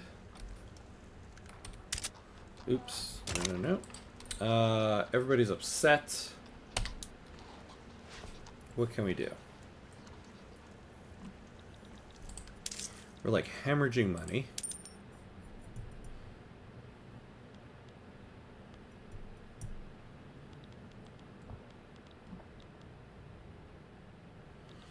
Well, we could do this.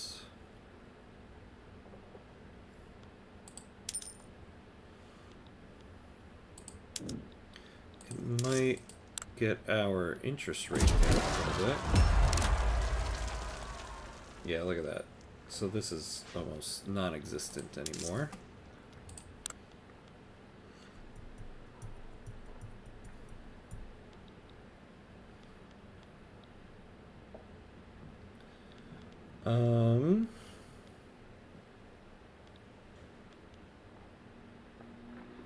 Ooh, okay. If we raise this up 1, so now middle managers has been activated.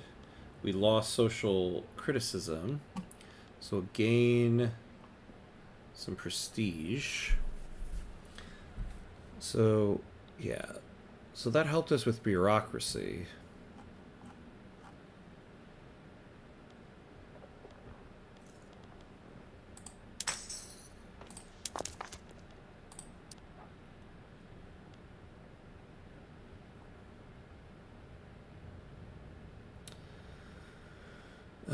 Man.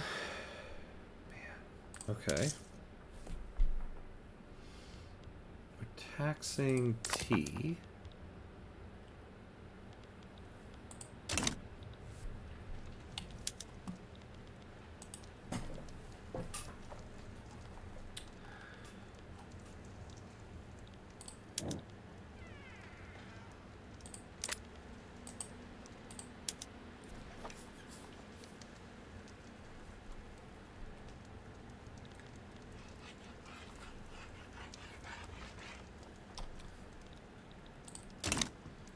I mean, we could just Leroy Jenkins this and push Russia out here.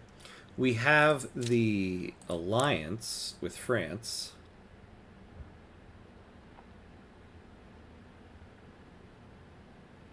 Right? Where is it? Yeah, there it is. Okay.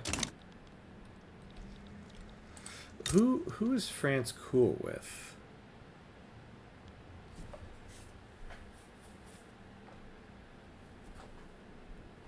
They're cool with Belgium.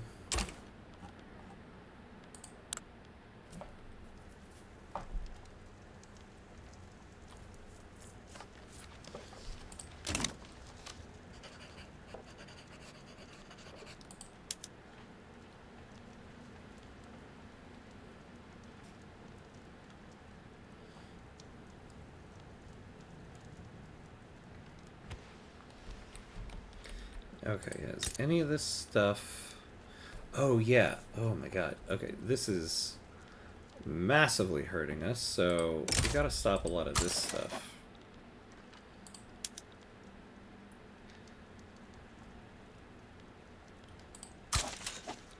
Yeah.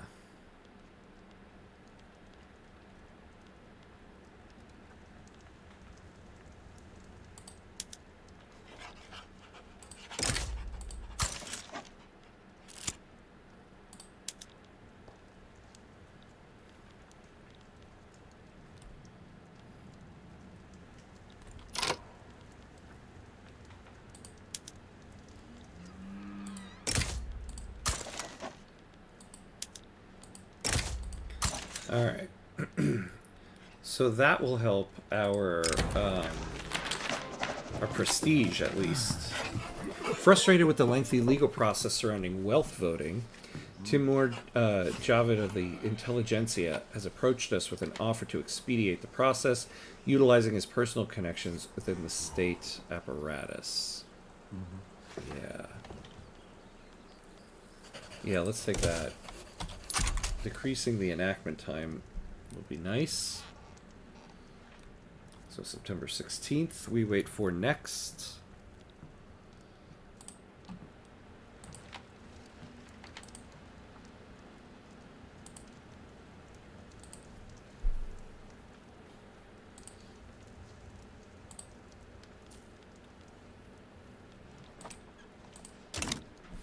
Problem is our budget here. Ugh. It's killing me. So, okay, yeah. So we're subsidizing the arts academies. Let's see. Is that doing anything for us? God, we've got a lot of them.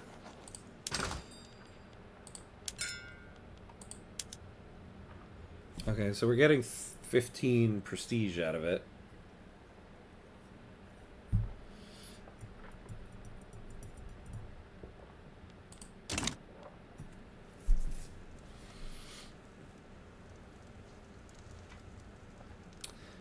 Paying a lot in government wages.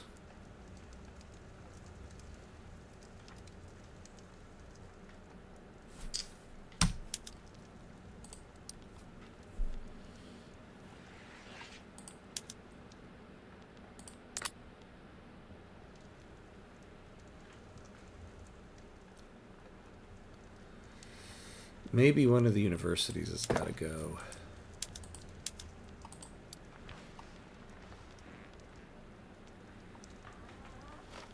Yeah, we don't need one there. How much is this costing us? Yeah. See, that's the thing. It's not costing us a ton.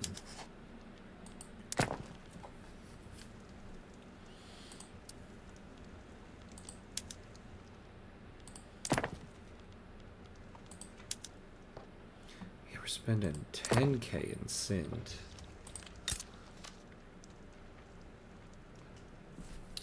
Oh, okay. So we don't need all of this bureaucracy here. Okay. So let's calculate this out here. So we have an extra 129 in taxation capacity.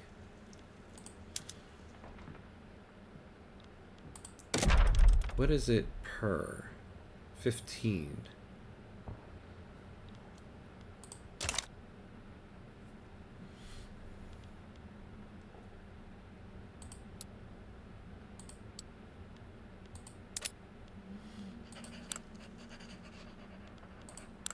Yeah, we don't need most of this.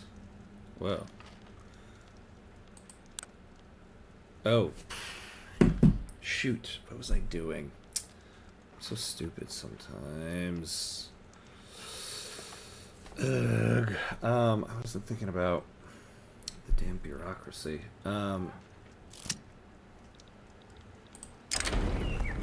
The most prominent members of Pashtunistan high society have been seen organizing luxurious parties in the new and lavish urban buildings.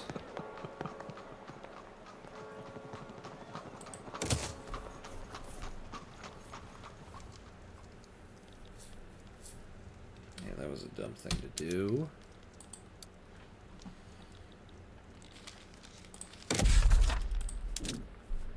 Is there anybody who needs one?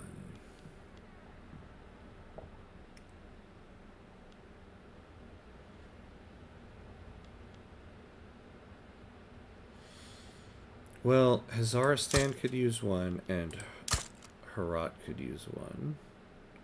Although we seem to have some infrastructure problems in Herat and Kandahar. Oops. So let's fix that.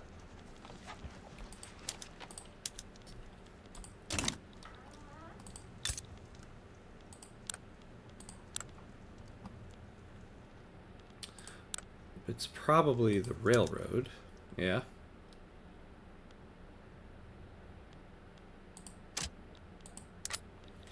And Kandahar. Yep, but they're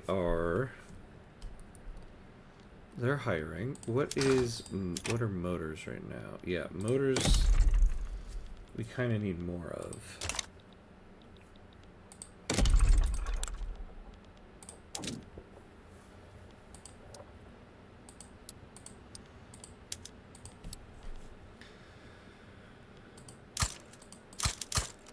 So we have to build 3 there.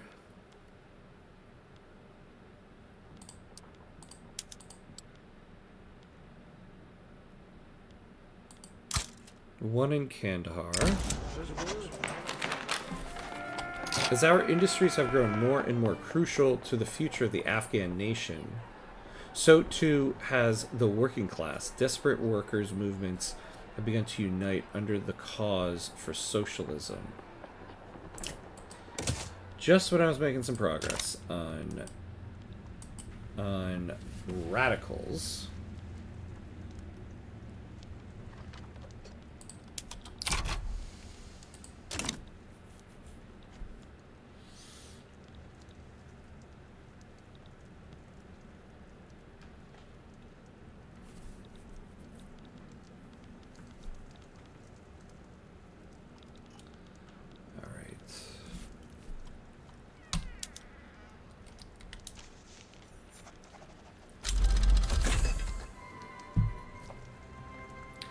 Electric telegraph.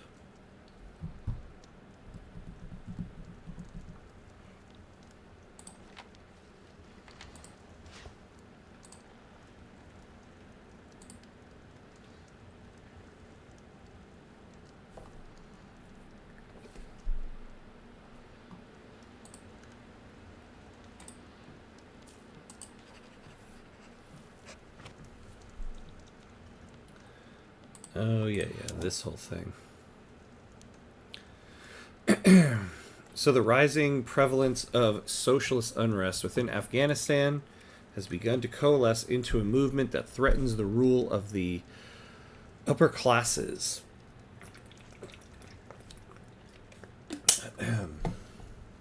Struggle between classes has acquired a sharper edge as Afghan workers adopt the methods and principles of the socialist movement.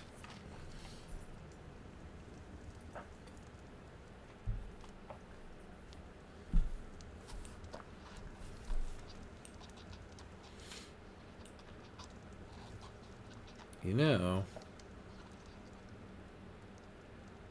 anarchism, not so bad. At least they want multiculturalism.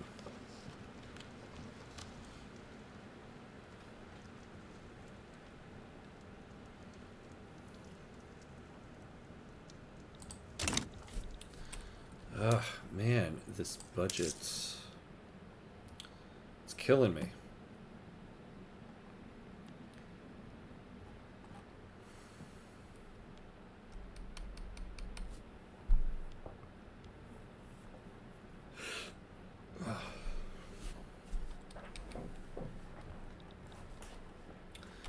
Alright. But what can we do about it? What indeed?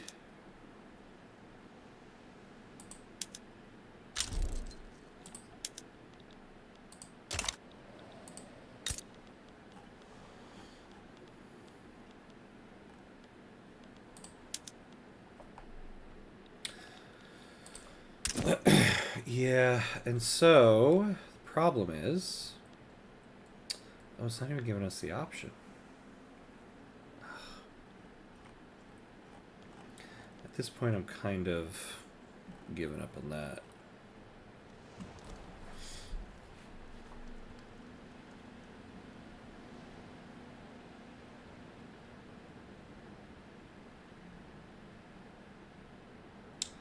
Ah, yes. Okay, we can do this one again.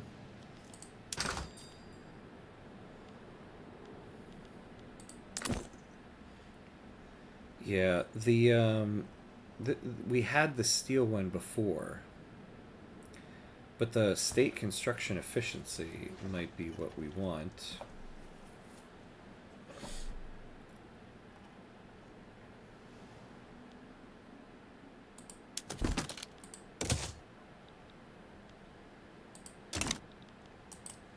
Oh, man, I'm an idiot. We had to purchase things to do it.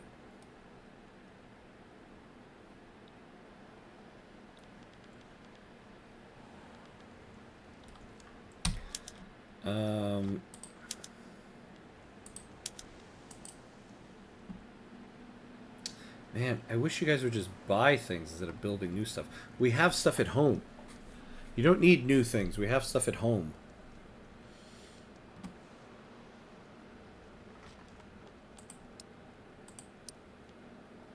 What are we researching? Mutual funds. Okay.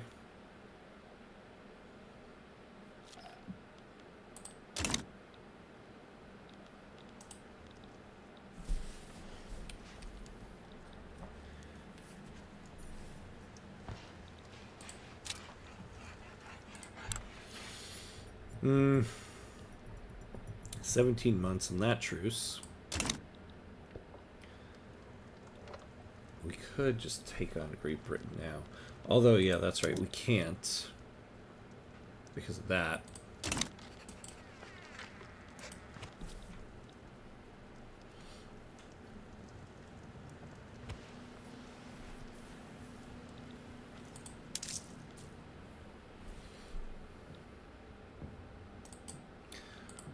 Well, I guess we could try to lean into deficit spending, although an interest rate of 16% makes it tough to do that. Children working in the steel mills in Baluchistan have suffered injuries trying to operate the machinery used in the production.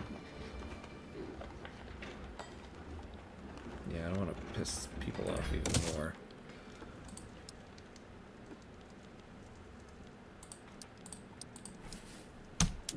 Let's expand the construction sector.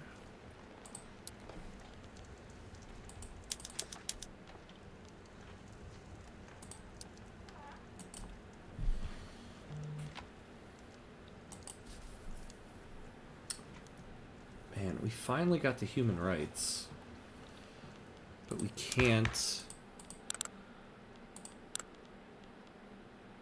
We can't get anybody.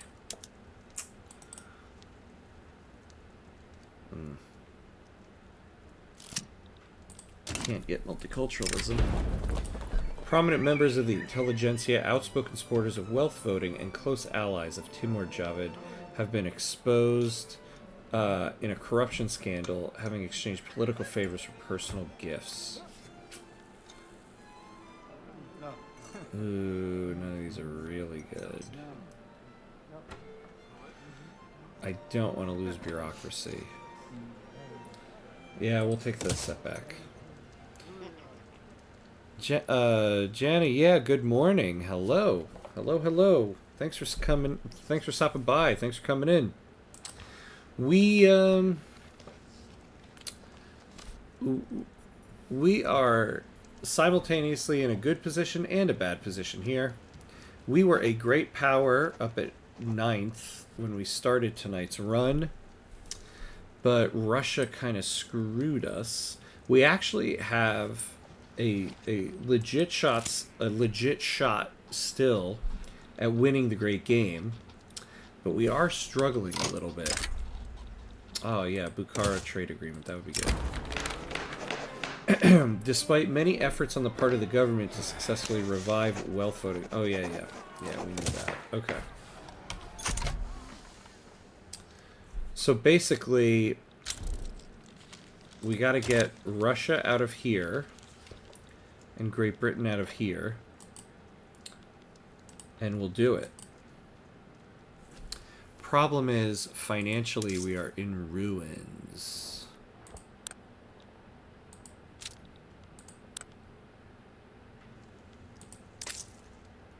So it is tough.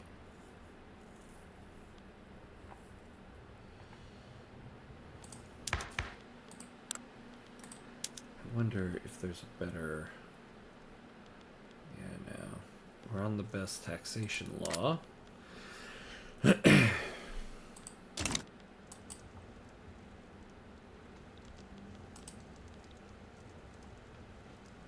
So what would help us massively? If we could get multiculturalism, a lot of these unrealized taxes are because of turmoil. In order to get, or in order to start multiculturalism, we have to get off slavery. But we cannot get any of these interest groups in government without it being an illegitimate government.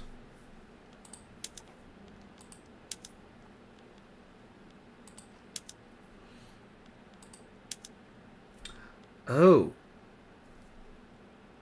Finally.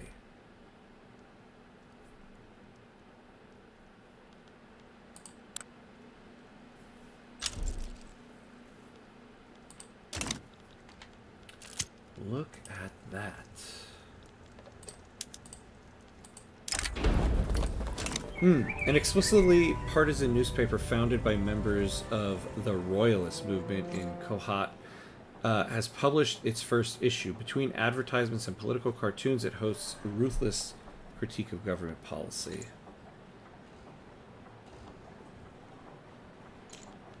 The Royalist movement. Don't start with me.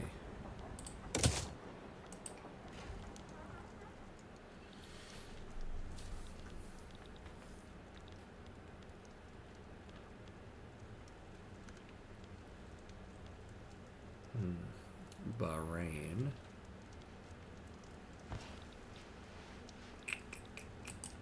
Oh. 1907 and India's finally exploding. Yeah, I haven't really taken a look at what's going on in the world here. Yeah, we got that. We have this.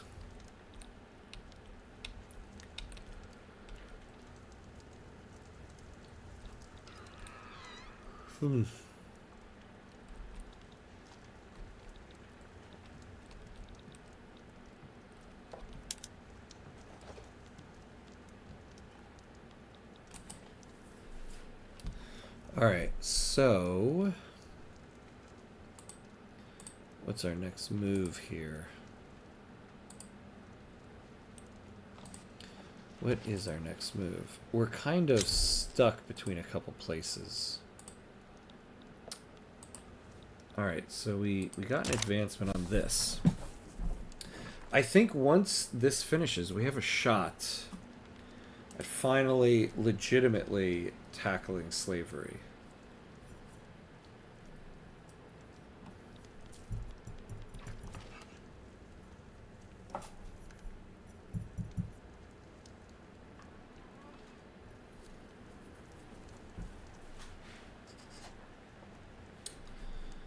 Alright, so we'll let this run for a little bit.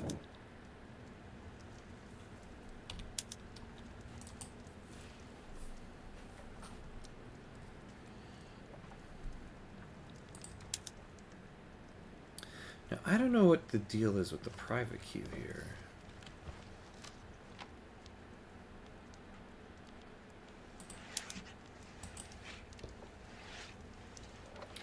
You're building a lot elsewhere. I wish you would just buy our buildings, get us out of debt.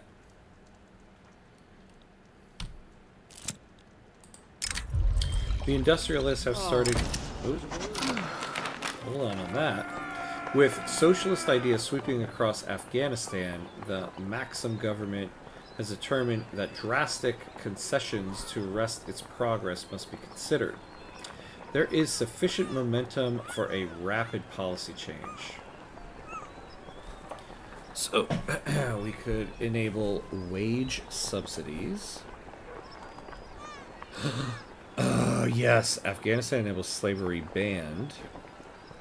The trade unions will be much more likely to select vanguard as communist or anarchist leaders when pressured.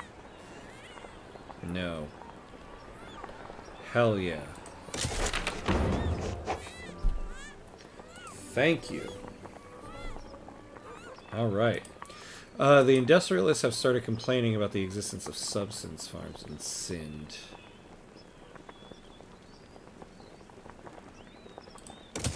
Alright. Alright, so slavery is finally banned. So now... Oh my god. Nobody? Nobody? Well, I think we had an agitator. Oh my god. Can we get rid of you? Honestly, this guy was absolutely useless.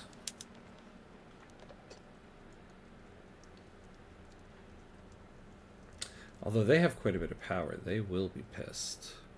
But whatever.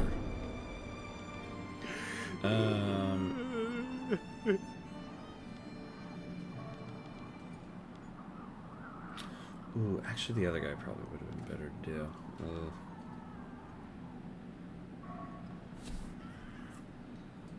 Yeah, let him off with a warning. Oh, he's also the modernization movement.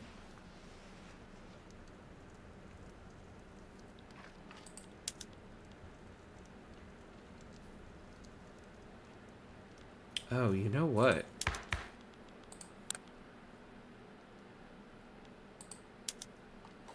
Alright, this is kind of a dumb thing to do, but...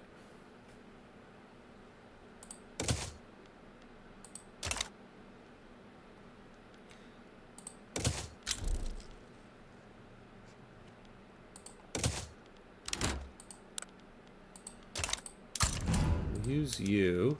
So we put them in there. Grant leadership. Now, get them out. There we go. Oh, sorry. By the way, that Lanfang run I have been talking about, whole Iceland under control 1877 and became Bonai. 9 years till human rights. Currently liberalized enough to get the law, to get the achievement. Ah! Hoping the Brits stay out and Qing won't annex me. Ah, nice. Wait, so you got the achievement, or you now are set up in order to get it? Very cool, though, because that is a tough one.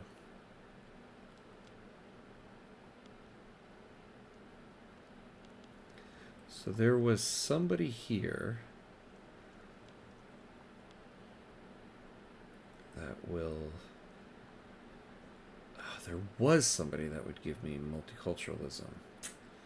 Damn.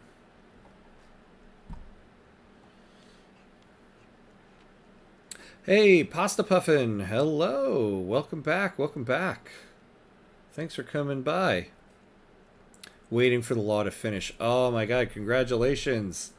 Get that law, get that law, get that achievement. Very impressive. Because that is a tough one. That is a tough one. That is not a medium achievement. So, Pasta Puffin, catch you up on what's been going on here. This has been a tumultuous ride today.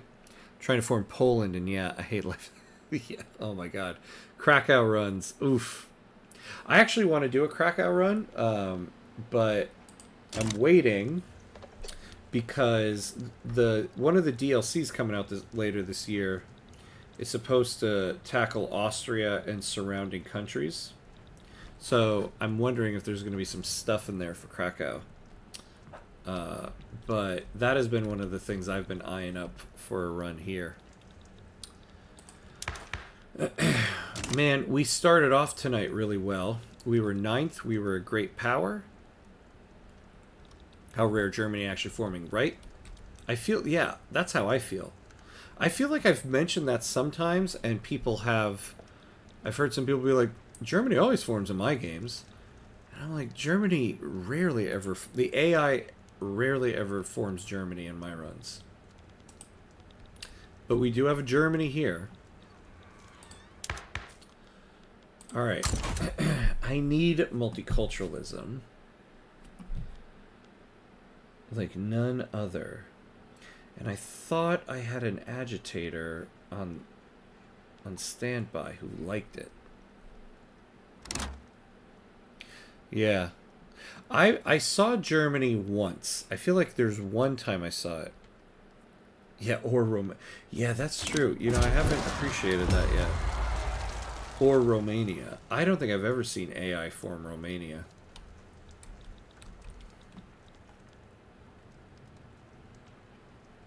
What do we have going on here? Yeah, the Sindhi National Movement. I'm working on it, people.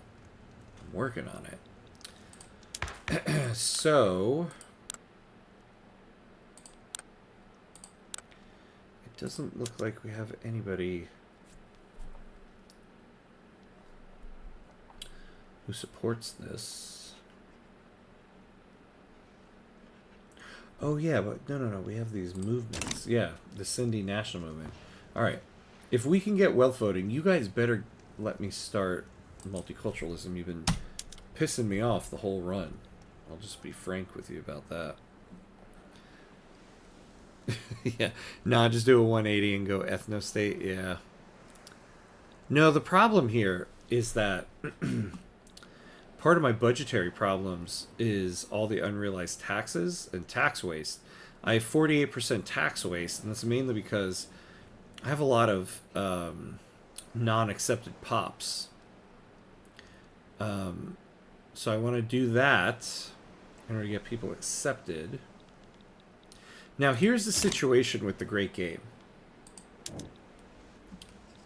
We were able to halt Russia. Well, so we had the end of the last episode where we won the war against Russia. We freed Kazakhstan and all these places.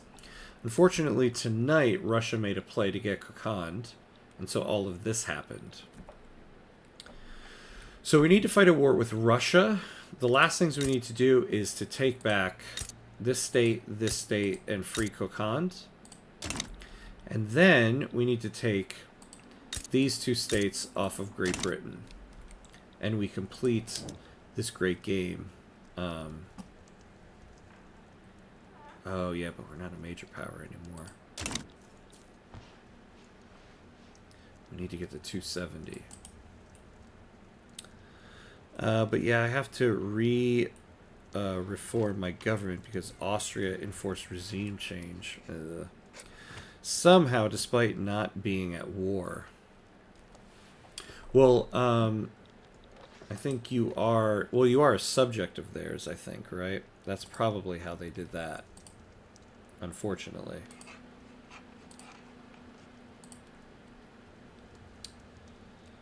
Unfortunately.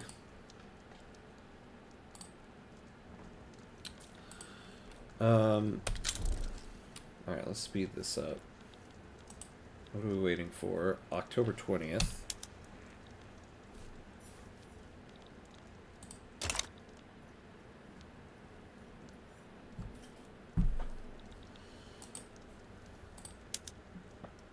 A railway in Sind? Okay. I don't understand why you guys just won't buy some of these buildings.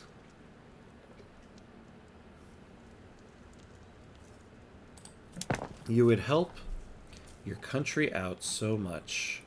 See, look at this. We're kind of...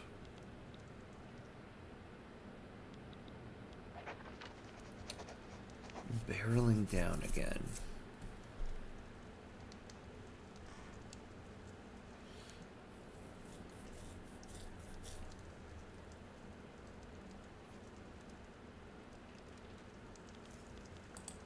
We are spending quite a bit on ammunition.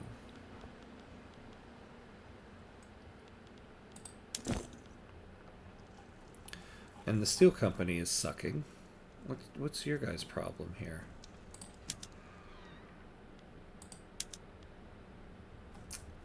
Well, that'll do it.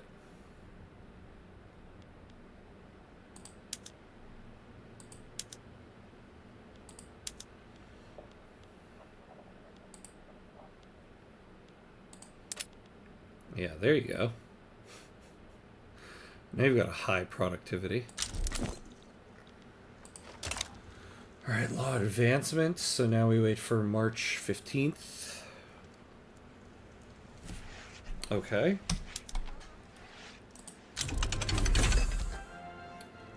Okay, so here we go. We got this. Oh. Publicly traded.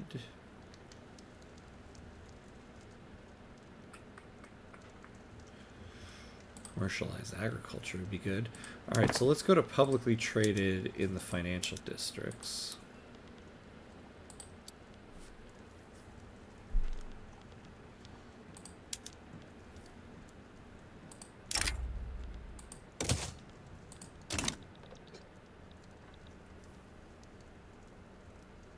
Hey, Barney. Welcome back. The beef was good? Glad to hear it. Jealous. Always appreciate a good beef. Oh, and then pasta puffin. Also, I face a workers' crisis because I literally couldn't get more people in my country. Yeah, that is what I've been facing here. That has been what I've been facing as well. Although I feel like I'm always facing that. When you take these small countries like this, it's just the nature of the game, I guess.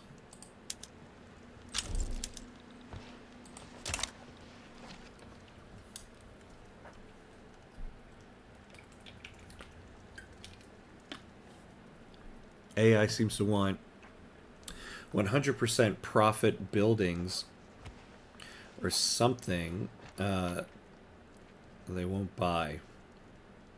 Same in my game. They have a pile of 8.71 million. Why they won't buy or build stuff like iron. Iron is plus 55%. Any ideas how to lure them? Soul is the most important resource. So yeah, when you're manipulating the private construction queue, if like when you really want to like get into it, yeah, sure, let's take it. Let's say here, let's say we want them to build motors, right?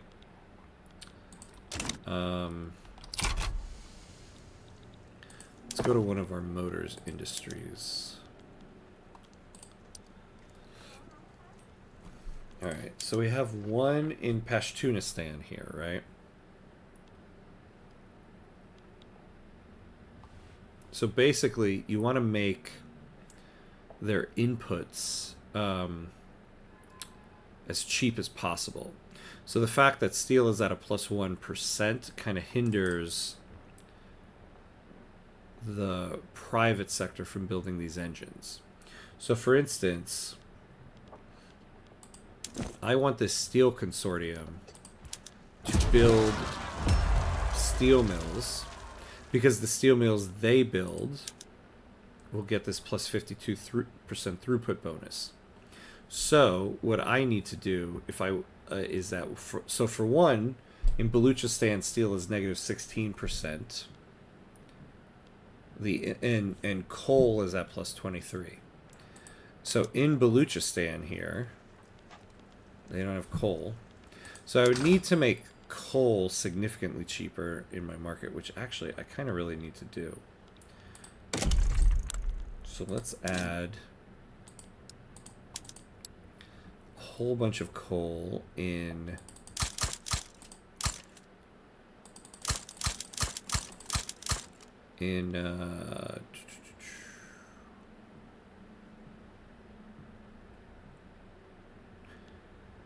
Persia. I don't know why I couldn't think of the word Persia. Jesus. Alright. So then, now I need them. Yeah, look, it's going down again. Because the price is so bad. So now I need to create a need for it.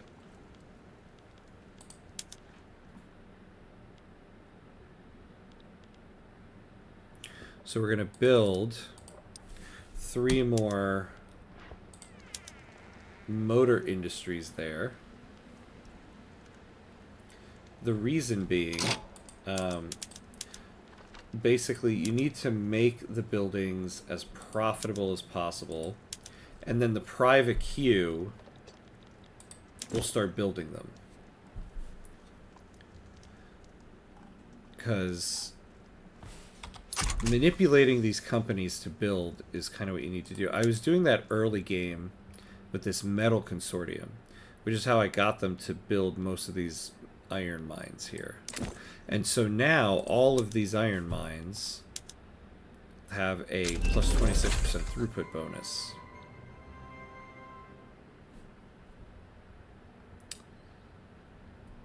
Ooh. Do we have rubber? Do you have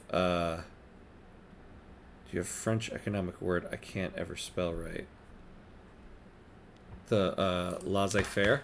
This one?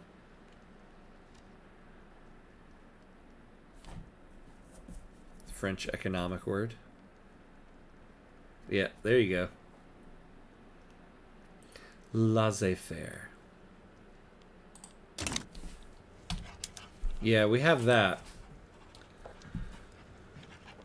So, they're paying the majority of the construction costs here.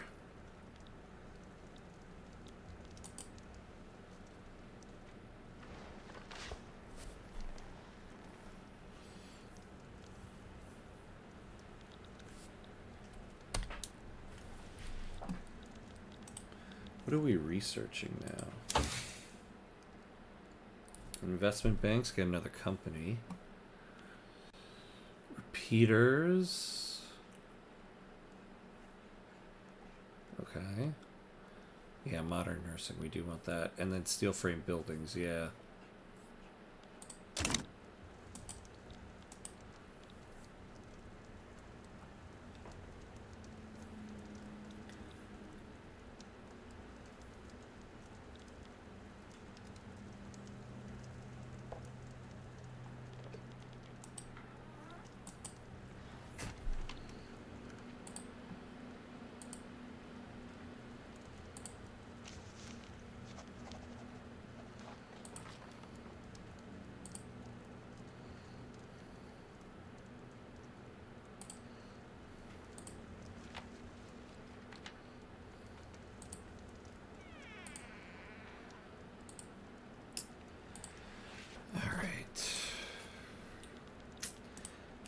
Man, I'm just kind of annoyed with the way the run went tonight. General Maxim, an associate of... Ooh, okay.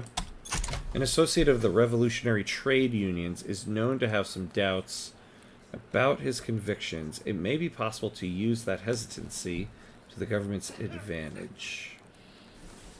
Let's read through this. One question... Is there any dish you cook very well? Ooh. I mean, I do cook. So, is there one I cook very well? Oh, okay, I will say, I haven't made it in a very long time, but I used to make chicken biryani quite a bit, and I thought it tasted well. And we used to have a babysitter who's Indian American, and she told me that well, let's see what happens here. There we go. That it was very good. She tried it, and I know it's you know, someone we were hiring as a babysitter, but she definitely was the type of person I could tell was not gonna tell me my biryani was good if it wasn't. So I have that. What else do I make well?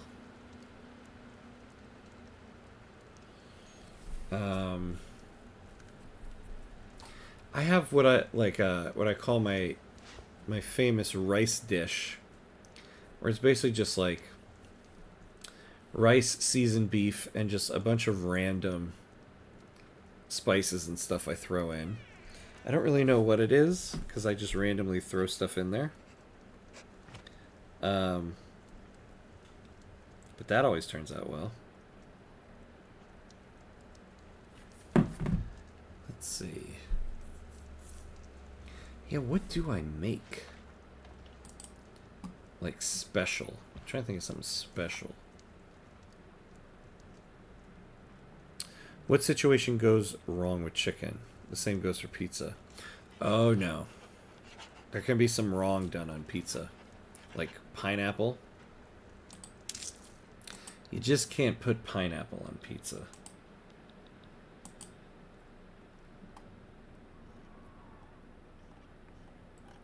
Oh, also,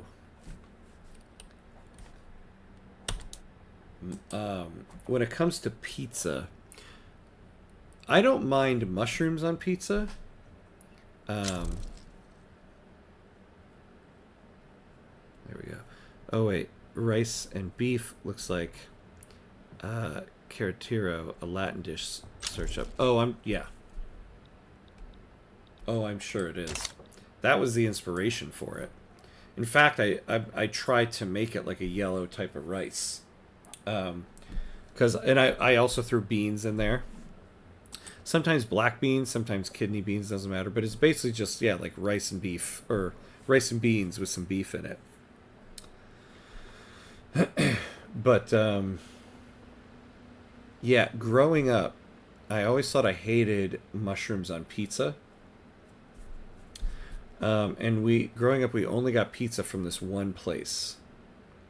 So once I went off to college, actually all through college I never did because I was like, oh, mushrooms on pizza is awful. Finally, one day, I finally had mushrooms on pizza from somewhere else, a nice place. Hold on. As the flames of revolution encroach on Sindh, a violent strike has engulfed the Hyderabad tooling workshops. Fearing escalation and a further loss of profits, a cabal of Indian uprising shareholders have petitioned the government for immediate aid, offering the assistance of off-duty Indian uprising what is that? Gendarmes stationed across the border. I feel like it's going to be like an obvious word that I just didn't get there. I don't want to take a prestige hit right now. Yeah, I'll take this one. And so finally I had it from a nice place. And it was good. And I realized, oh, that pizza place that I grew up next to my whole life was getting like canned mushrooms. Like canned, that would be like in water. And they put it on there because it was probably cheap. So I realized you can ruin a pizza with bad toppings. Where I live, there's a terrible cultural habit of putting onions on pepperoni pizza. Yes. No, onions is a legit pizza topping, though I hate it. I hate onions on pizza. Ugh. But it is a thing. It's a thing I don't understand, but you know, people do it.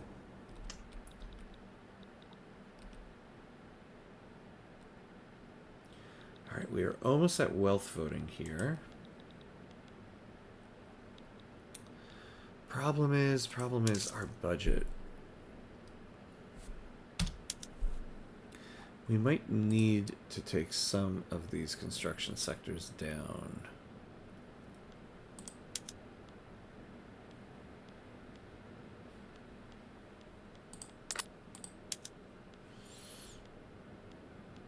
Okay, we can make some of this cheaper. Yeah, so we're paying a lot for fabric in Hazaristan.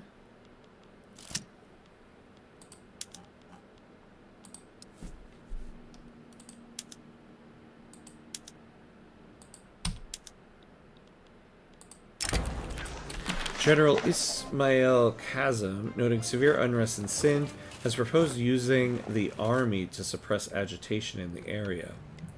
While his political allies support him, there's a heavy risk to following his plan.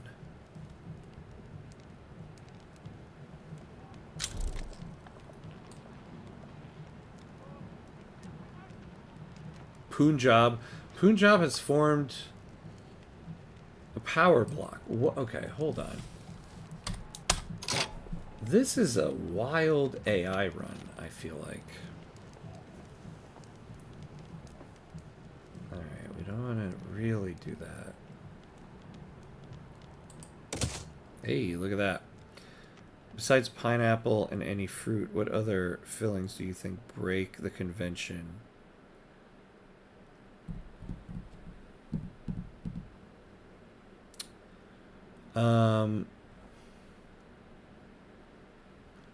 Let's see.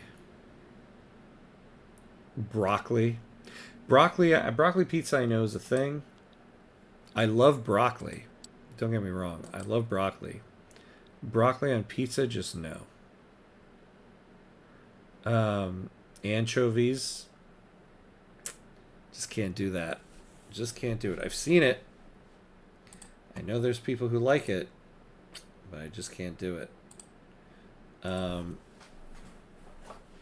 What else? What else is bad topping? Yeah, I know. Broccoli on pizza, right? Ew. I've seen like in pizza places where you're buying it by the slice. So they have like the slices. When a pizza place has slices set up, I feel like they're saying these are the slices that most people probably want. That's why we made the pizza and put them out here by slice. And I've seen broccoli pizza up there, and I'm like, how many people are buying a damn broccoli pizza? Avocado. Ooh. Yeah, that's probably how they do it in California. Corn. Oh my god, corn? No. Corn is delicious. Do not get me wrong. But on pizza, no. Absolutely not. Although I'll say, I also don't like chunks of tomato. I just don't like chunks of tomato in general. So that might just be a me thing. But chunks of tomato on a pizza, no thank you.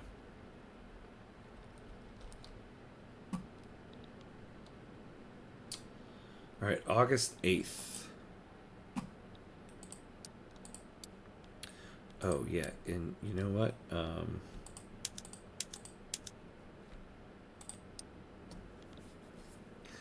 Let's do those.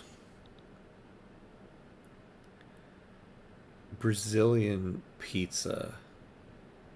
No, what is Brazilian pizza?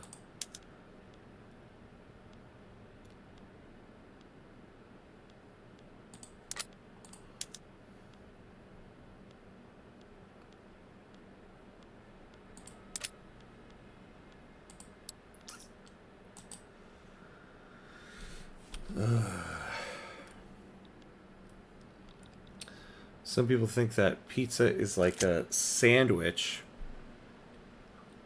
and you can have anything as a filling, but it doesn't work. No, you cannot have anything as a filling. Yeah, it is not a sandwich. Although I will say, pizza must be folded. You must fold your pizza up when you eat it. I've never understood the like floppy flat holding of a pizza. You fold it like a sandwich, you fold it together and you eat it like that, but it is not a sandwich. But it must be folded and must never be eaten with a fork and knife. Mobs have surrounded an arsenal in Sind, threatening to seize the arms and munitions stored within. While the guards are staving off attacks for now, if no relief is sent, then the arsenal will fall to insurrectionists.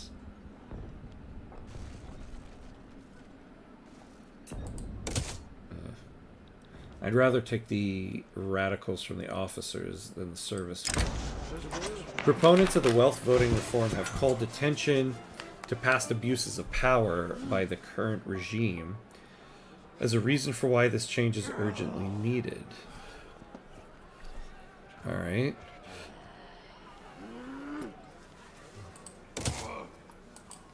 Take that. Sloth Boy, hello, hello. Welcome, welcome. Thanks for joining. We're in tumultuous times here in our run. Wait, it has a ton of cheese and stuff and is barely cooked, so most of the cheese is not melted. Oh. Brazilian pizza can be defined in one word: excess. The pizzas have so many fillings that the dough is so thin that it looks like paper. It is difficult to eat and fills you up very quickly. Oh, interesting. Yeah, I mean, I've had like a like a thin crust pizza, but when you have a thin crust pizza, you also can't put tons of toppings and everything on it. So yeah, if you load it up with toppings and don't fully cook the cheese, I don't know about that.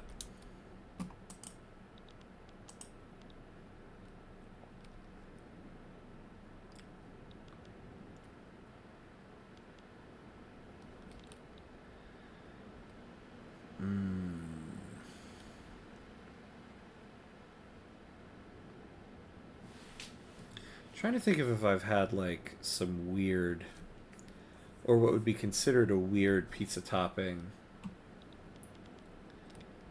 Oh, hold on a second. Isn't there...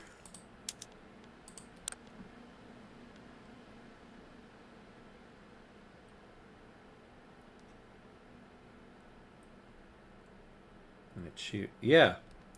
Have a communist movement with support over 15%. We could boost this communist movement and get an achievement. I have a particular opinion. The pizza dough doesn't have to be crispy like Doritos, but it has to be at least firm. Absolutely. I totally agree. I'm rather fond of pineapple on pizza. Okay. I mean, I will say, when it comes to pizza, anybody should be able to eat whatever pizza they want. I will say this, though.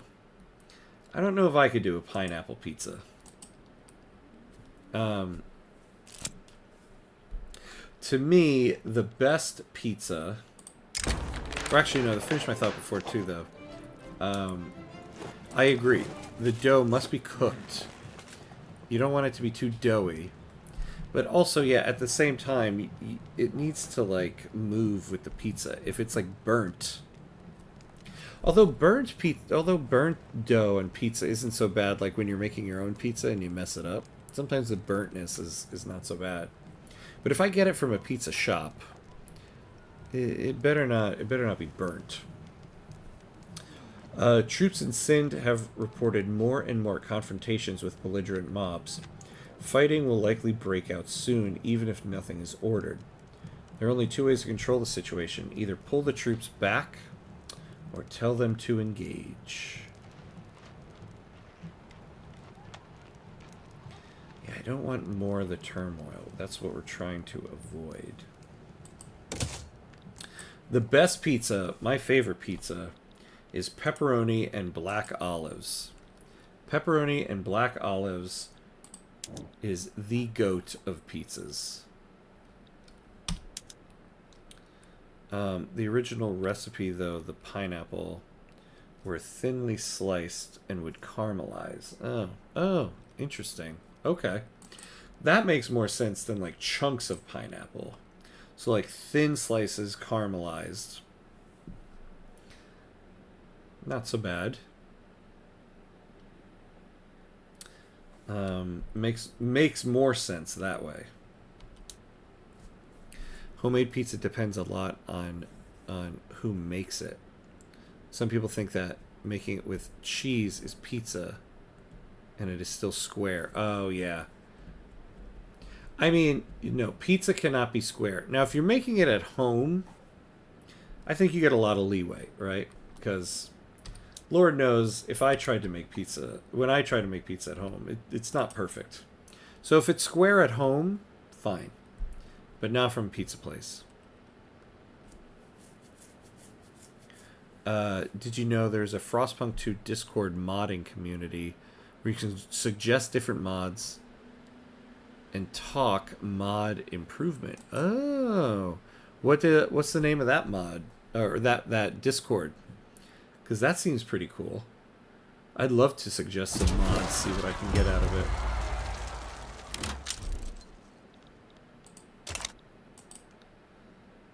Also, it's only called Hawaiian because that was the brand of canned pineapple. Oh, I did not know that. I forgot, though. You're right. It is called Hawaiian Pizza. But that was the brand. This is not Minecraft Square Pizza. Yeah. Well, you know, go to Chicago. You'll find yourself some Square Pizza. So, you know. You know, the new Pope has blessed himself some Square Pizza before. But not where I'm from. Not where I'm from.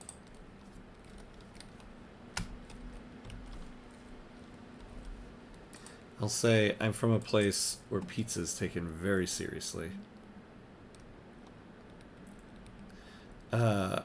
Okay, but homemade pizza is going to end up looking more like an oval than a circle. Yeah, exactly. It always does. Whenever I try to make pizza at home, it's always never really a circle. I wouldn't even say it's an oval.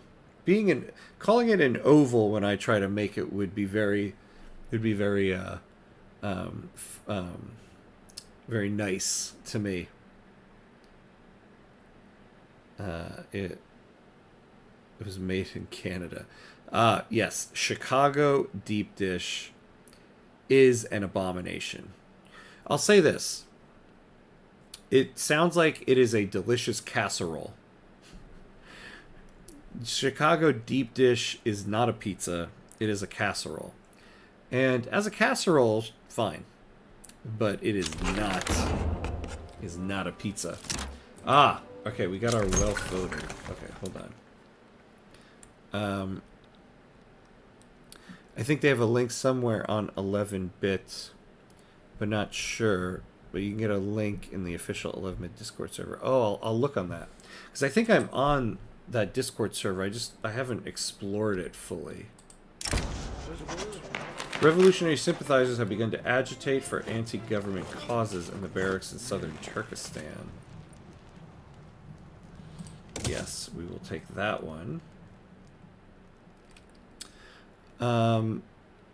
When I was in high school, I took cooking, and we made pizza, and the teacher put on a video about making pizza, and I went on a rant about Chicago deep dish. Ah, you're a person of my heart. I go on many a rant about Chicago deep dish casserole, because I refuse to call it pizza. You just can't have that much bread on a pizza. It's just too much.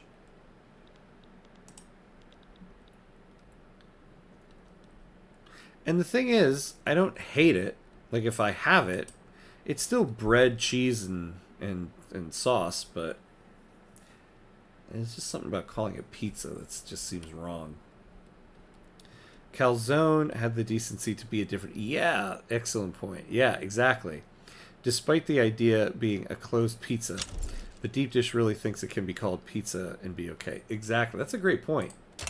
Because calzones are great, right? But yeah, it at least called itself something different, because that is not a pizza either. Though it is trying to be a pizza. But it is delicious.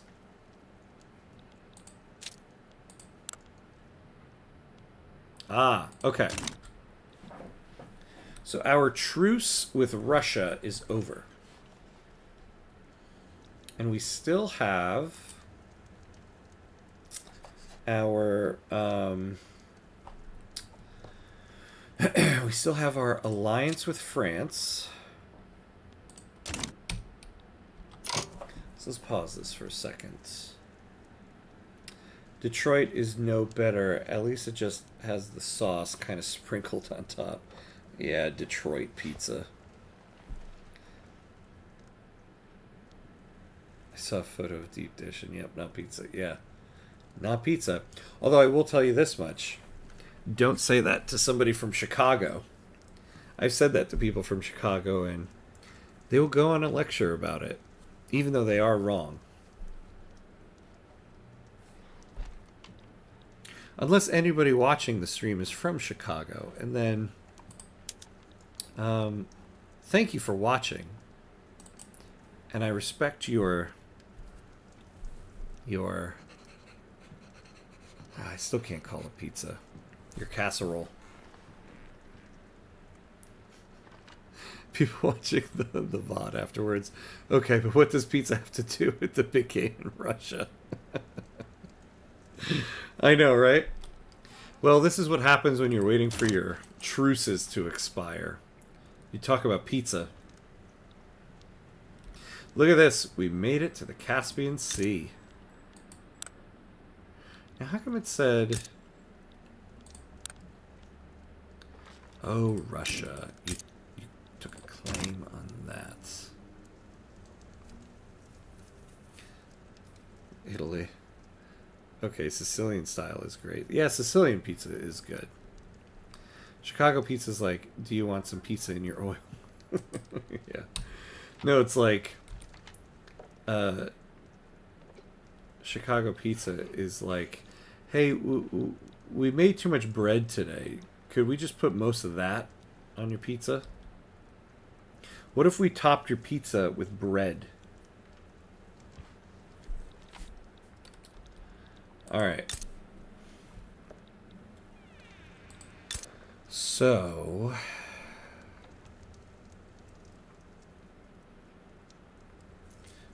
if we made a move here, so what are the names? Russian Sardaria, Kyrgyzia, and then Coquelin.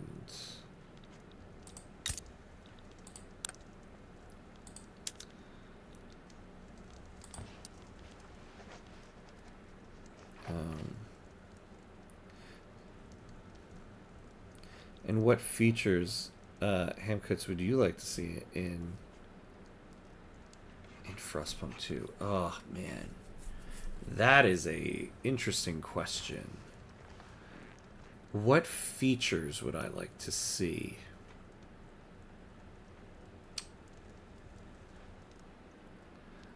Let me think about this for a moment.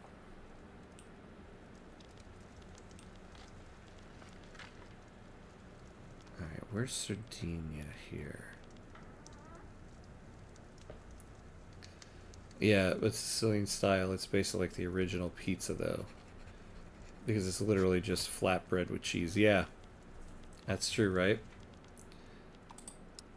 That's why it's so good though. It's the original.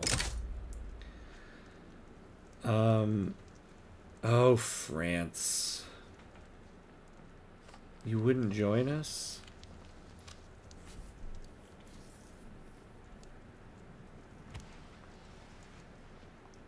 Oh, well, wait, no.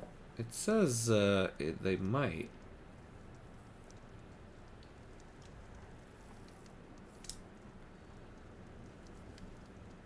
Greece would join Russia?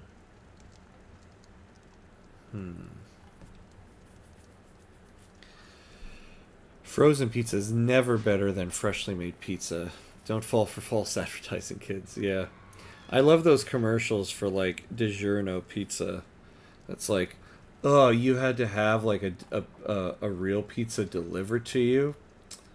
Oh, you poor kids. You should have had a DiGiorno.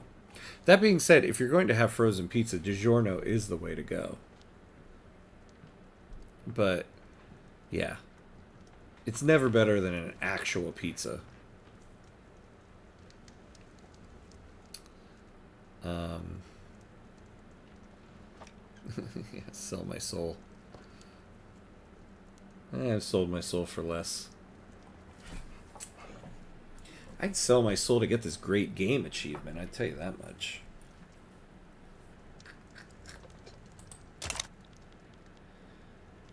So, Russia.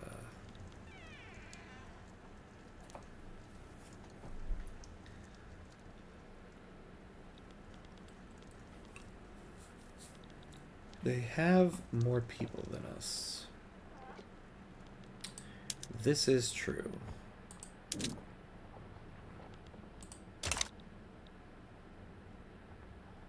Yeah. How have I not won? I know. I'm like on the verge. And Russia just will not go away.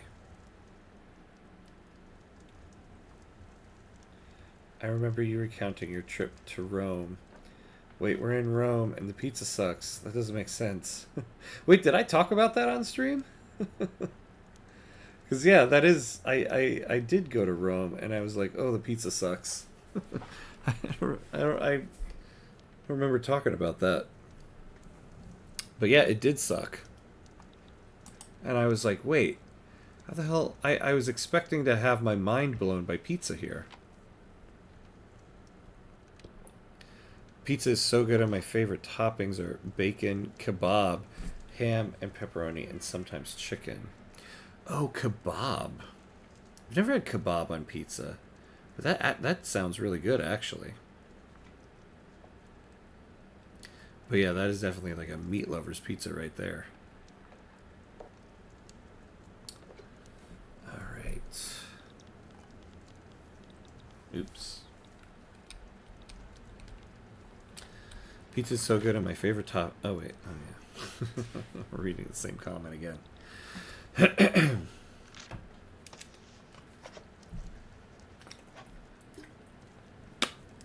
Alright, let's see here. I mean... So the thing is here... I mean, this isn't an ideal time to go to war. But I do kind of feel like it's now or never.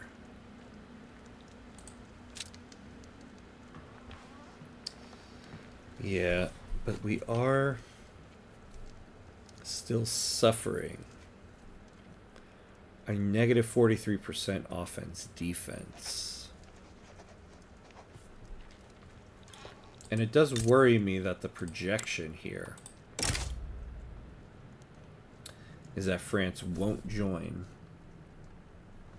Even though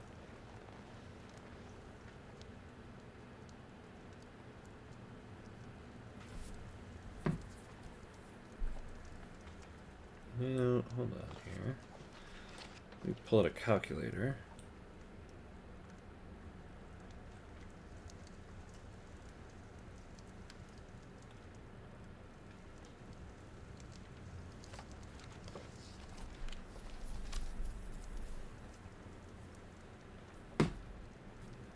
Relative preference is calculated from the French preference to support Afghanistan minus either their preference to support Russia or their neutrality score, whichever result ends up lower.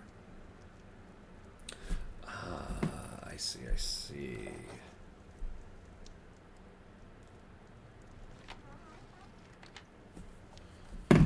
So it's this minus the neutrality score.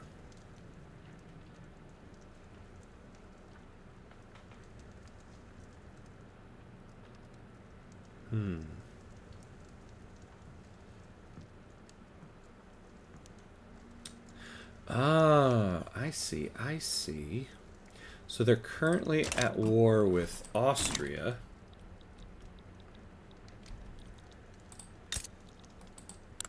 So when this war is done, they'll have more of an inkling to join us.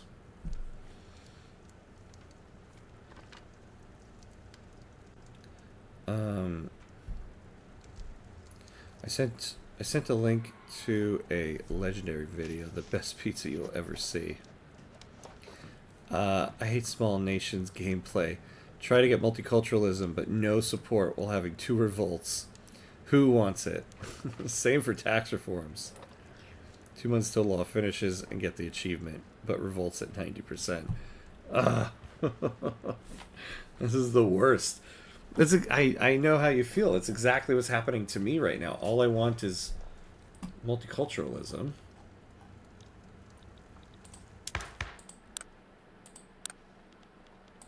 But it's like impossible.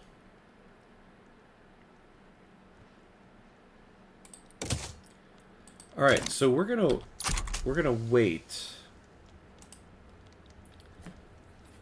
to go after Russia because it sounds like France won't join us until this war that they have with Austria is done.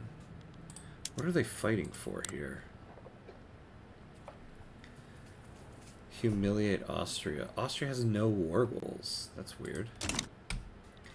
Problem is, we're falling into debt.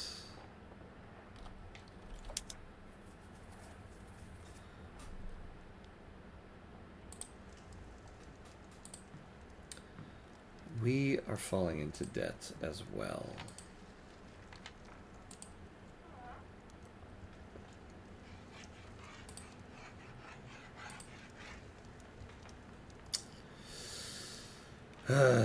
Okay. So, we're falling into debt, but I need to get control of that. We do have this secessionist movement, but it doesn't... Oops. It doesn't worry me too much. Stupid revolts are an annoying thing in the game. Hey, the pro-animist movement is 2% is angry. Get a revolt. Yeah. That's the thing, though, is that they, like, yeah, we have a secession going here, but, like, look, it's one state, and they have 5 battalions. So, it's meaningless to us.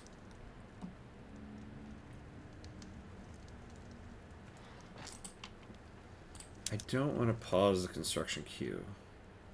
Like, you never want to do that. We can speed this up, though.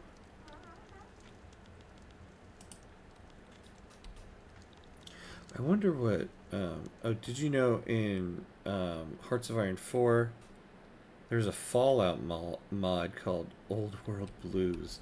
No way, really? I finally bought Hearts of Iron 4 on the Paradox sale that's going on. Oh, and my chair's rolling away from my desk. Because I never had it, and so I need to learn it and start playing that.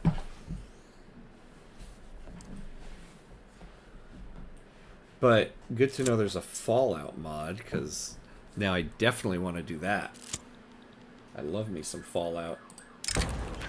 Nadir Maxim intends to travel across Baluchistan by train to campaign for the Free Trade Party.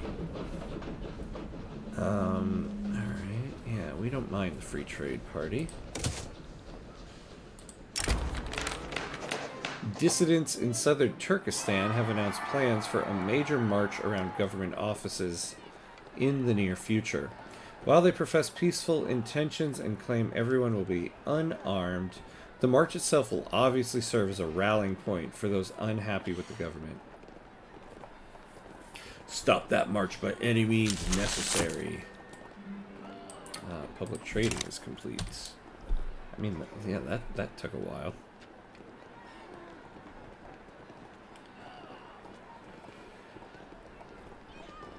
Let's see. Okay. Now that we have more publicly traded companies, we should now focus on what comes next. Yes, always take the tech. Oh, do you know, I always forget you can move the map around like this. Like, I really always forget.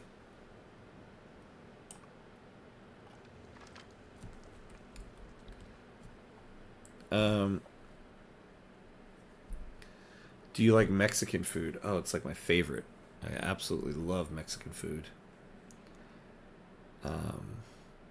I would eat it all the time if I could. Socialist revolt. Man, you're going to need the efforts of England, US, and France to kick that out. At least I believe France helped out when the Russian refused to leave Afghanistan. Yeah, and they're about to help kick the Russians out of Afghanistan now. You'll want to do that in Lanfang. Don't have the money. Yeah, that Lanfang run is gonna be fun. It's gonna be tough. It's gonna be interesting. Some shopkeepers have expressed opposition to the equal treatment of Persian people under the multiculturalism law, announcing that they will refuse them service. Oh man, we're gonna take a setback already.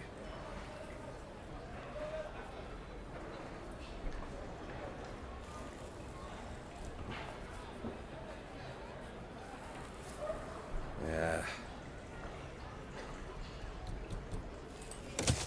Poops. Speaking of Fallout, I have Fallout 1, 2, and a DLC. I've never played Fallout properly. Is it worth it? Oh, it is so worth it. If you've only played 1 and 2, all of the Bethesda Fallouts are great. Fallout 4 is absolutely wonderful. So is Fallout 3.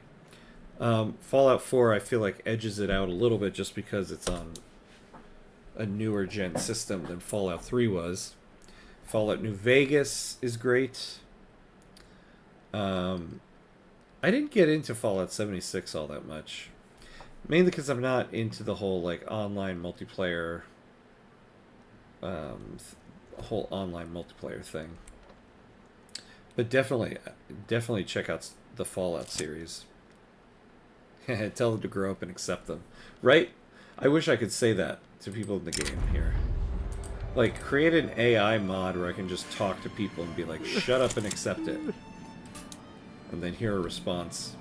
A doctor in southern Turkestan has been caught aiding wounded dissidents and revolutionaries. His aid isn't just helping his patients, but it's emboldening the entire rebel movement.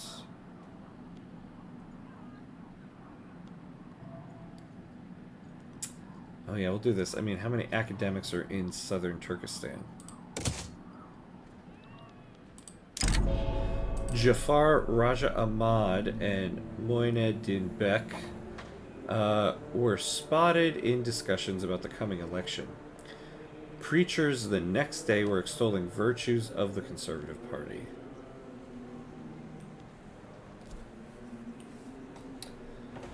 Oh, legislative failures. We can just get rid of that.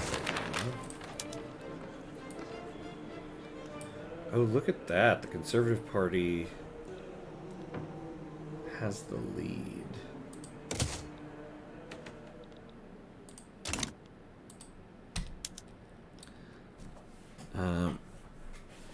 Oh, Johnny, yeah. Thank you. Thank you for stopping by. Always good to have you. The next time I'm doing Victoria 3 will be on Monday. I thought maybe this would be the final Afghanistan run. Probably not. So my first Victoria 3 run on Monday will probably be the end of this, and then the second one that day will probably be the beginning of the Lanfang run. So hopefully I'll see you then. The Old World Blues has all of the Old World Blues has all of the factions and new ones. Oh, in a complete. Oh, I see what it would be. Oh, so it has like the Fallout factions. That's cool. Although I think I need to learn how to play Hearts of Iron first. I bought it on the Paradox sale. So I was thinking I would do a stream where it's like a Victoria 3 player literally plays Hearts of Iron for the first time in front of on stream. So I haven't really loaded it up and tried it yet. I've watched a couple tutorial videos, but haven't actually tried it. They say Taco Bell sucks. Taco Bell does not suck. Is Taco Bell good? It depends on the context you're asking that in. Is it good for you? No. Absolutely not. but sometimes Taco Bell just hits the spot. Now, if you're looking for like good Mexican food, like yeah, I mean, you're not gonna go to Taco Bell. But man, sometimes Taco Bell is good when you're craving Taco Bell, not when you're craving Mexican food. But sometimes you are just craving Taco Bell. I find it hilarious when the emperor is like, two, oh yeah, and is a slaver. Like, bro, you aren't even aware of your own existence. And you already have such strong opinions. Yeah, I know. It's so funny when you get those, like, children. I forget. I got one time. Oh, yeah, I got one. He was, like, 3, and he was an ethno-nationalist. I was like, how the hell is a 3-year-old an ethno-nationalist? Yeah, Roger. Yeah. Yeah, you would. It's a bit hard if you play on the West Coast. Oh, Caesar's Legion. Oh my God, yeah. Yeah, definitely not messing with that. Yeah, stick me in Boston. Stick me in Fallout 4. Oh yeah, it's like McDonald's and artisanal burgers. Yeah. I love how McDonald's tried to do that at one point. I love too how McDonald's tried to become like a fancy coffee shop at one point. And everyone was like, no. I mean, we'll buy your coffee, but it's not fancy. Party-affiliated newspapers have been proliferating during this election season. Publications associated with the Conservative Party have been particularly effective in spreading the party line.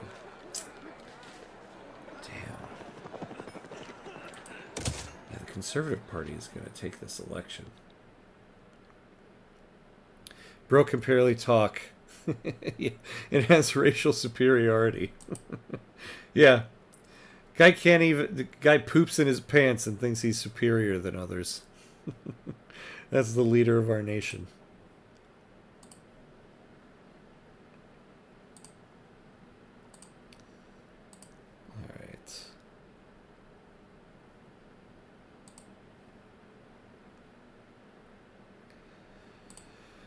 All right. I need a bathroom break real quick. Quick, 30 seconds. I'll be right back here.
All right.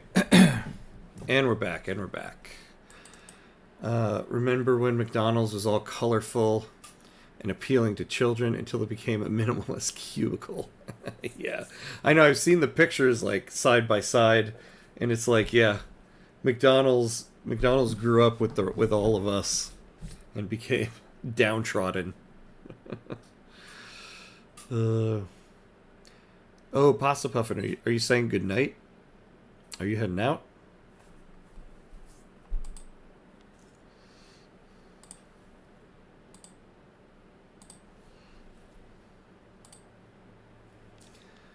All right. What are we doing here? We're waiting for France to finish their damn war. Let's pause here. So now I want to see if the projection here would be a little different. Yeah. Oh my god. Although now Austria would join Russia.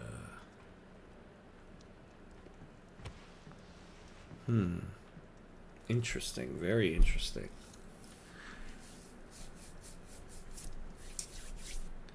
Okay. We kind of need to do it, though.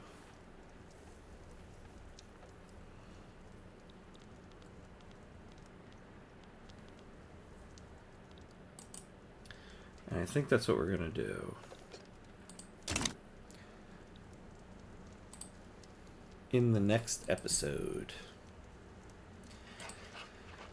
Alright, I think I'm kind of at the stopping point for the night.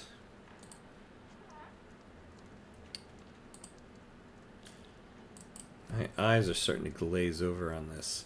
Okay, so I think what the next move is, when we pick this up again, is we're going to tackle Russia.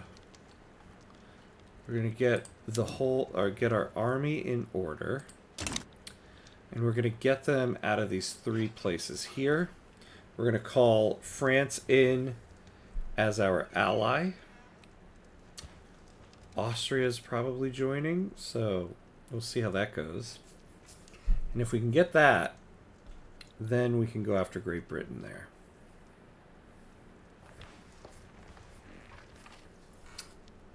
But it's going to be a tricky war because we are still, so we're halfway through our bankruptcy. So we're still suffering 40% offense, 40% defense. But I think we can do it. I think we can do it. Because as it stands, nobody's going to be able to win the Great Game. Great Britain is currently leading it, but they have to get this bar all the way down, and they barely have any progress. So we've kind of halted the Great Game. It's just our budget that we have to get in line here. We have to get multiculturalism in order to do it. So yeah. So that's alright. So we're probably going to stop it here tonight. So I'm going to be on again on Friday. So Friday night for some Friday Night Frostpunk. So we'll be doing more Frostpunk 2 in the new content. So the next time I'll be doing Victoria 3 will be on Monday. So I guess we're going to have... I thought this was going to be the final episode of the Afghanistan run. So I think Monday afternoon will be the final episode of this. And then Monday night we'll start the first episode of the new run with Lanfang. As you can see, I think my voice is already done. And did you know there's a research option where you can lessen the squalor when an extraction or industry district touches a housing... Really? Extraction or industry touches a housing district. Ooh. See? Okay. I definitely want to dive into that. So yeah, for on Friday. Some Friday Night Frostpunk. And then... yeah, and I think it's next week I'm going to start The Last Autumn. I have to look at my schedule. I think I had planned it for next week on Tuesday. But I'm just throwing out tons of days and stuff. But so yeah, next time I'm on is on Friday, Frostpunk 2. Next Victoria Day is on Monday. So, as always, thanks everybody for hanging out, for watching. Barney, Pasta Puffin, Sloth Boy, thank you so much for hanging out and making this fun. The good thing is that in the game, you don't need to play with small countries to have challenges. Like Nej, it's big, but there's nothing. Yeah, I know. You play with them, and basically all you can make are like livestock ranches. It's in the left of the heating research. Ah, I see. All right. We have to check that out on Monday. Yeah, so thanks to everybody who was watching. If you haven't already, consider giving me a follow on Twitch or a subscribe on YouTube so you'll be alerted to the next time I'm on. Other than that, have a good rest of your night. And as always, be awesome. Have a good night, everybody.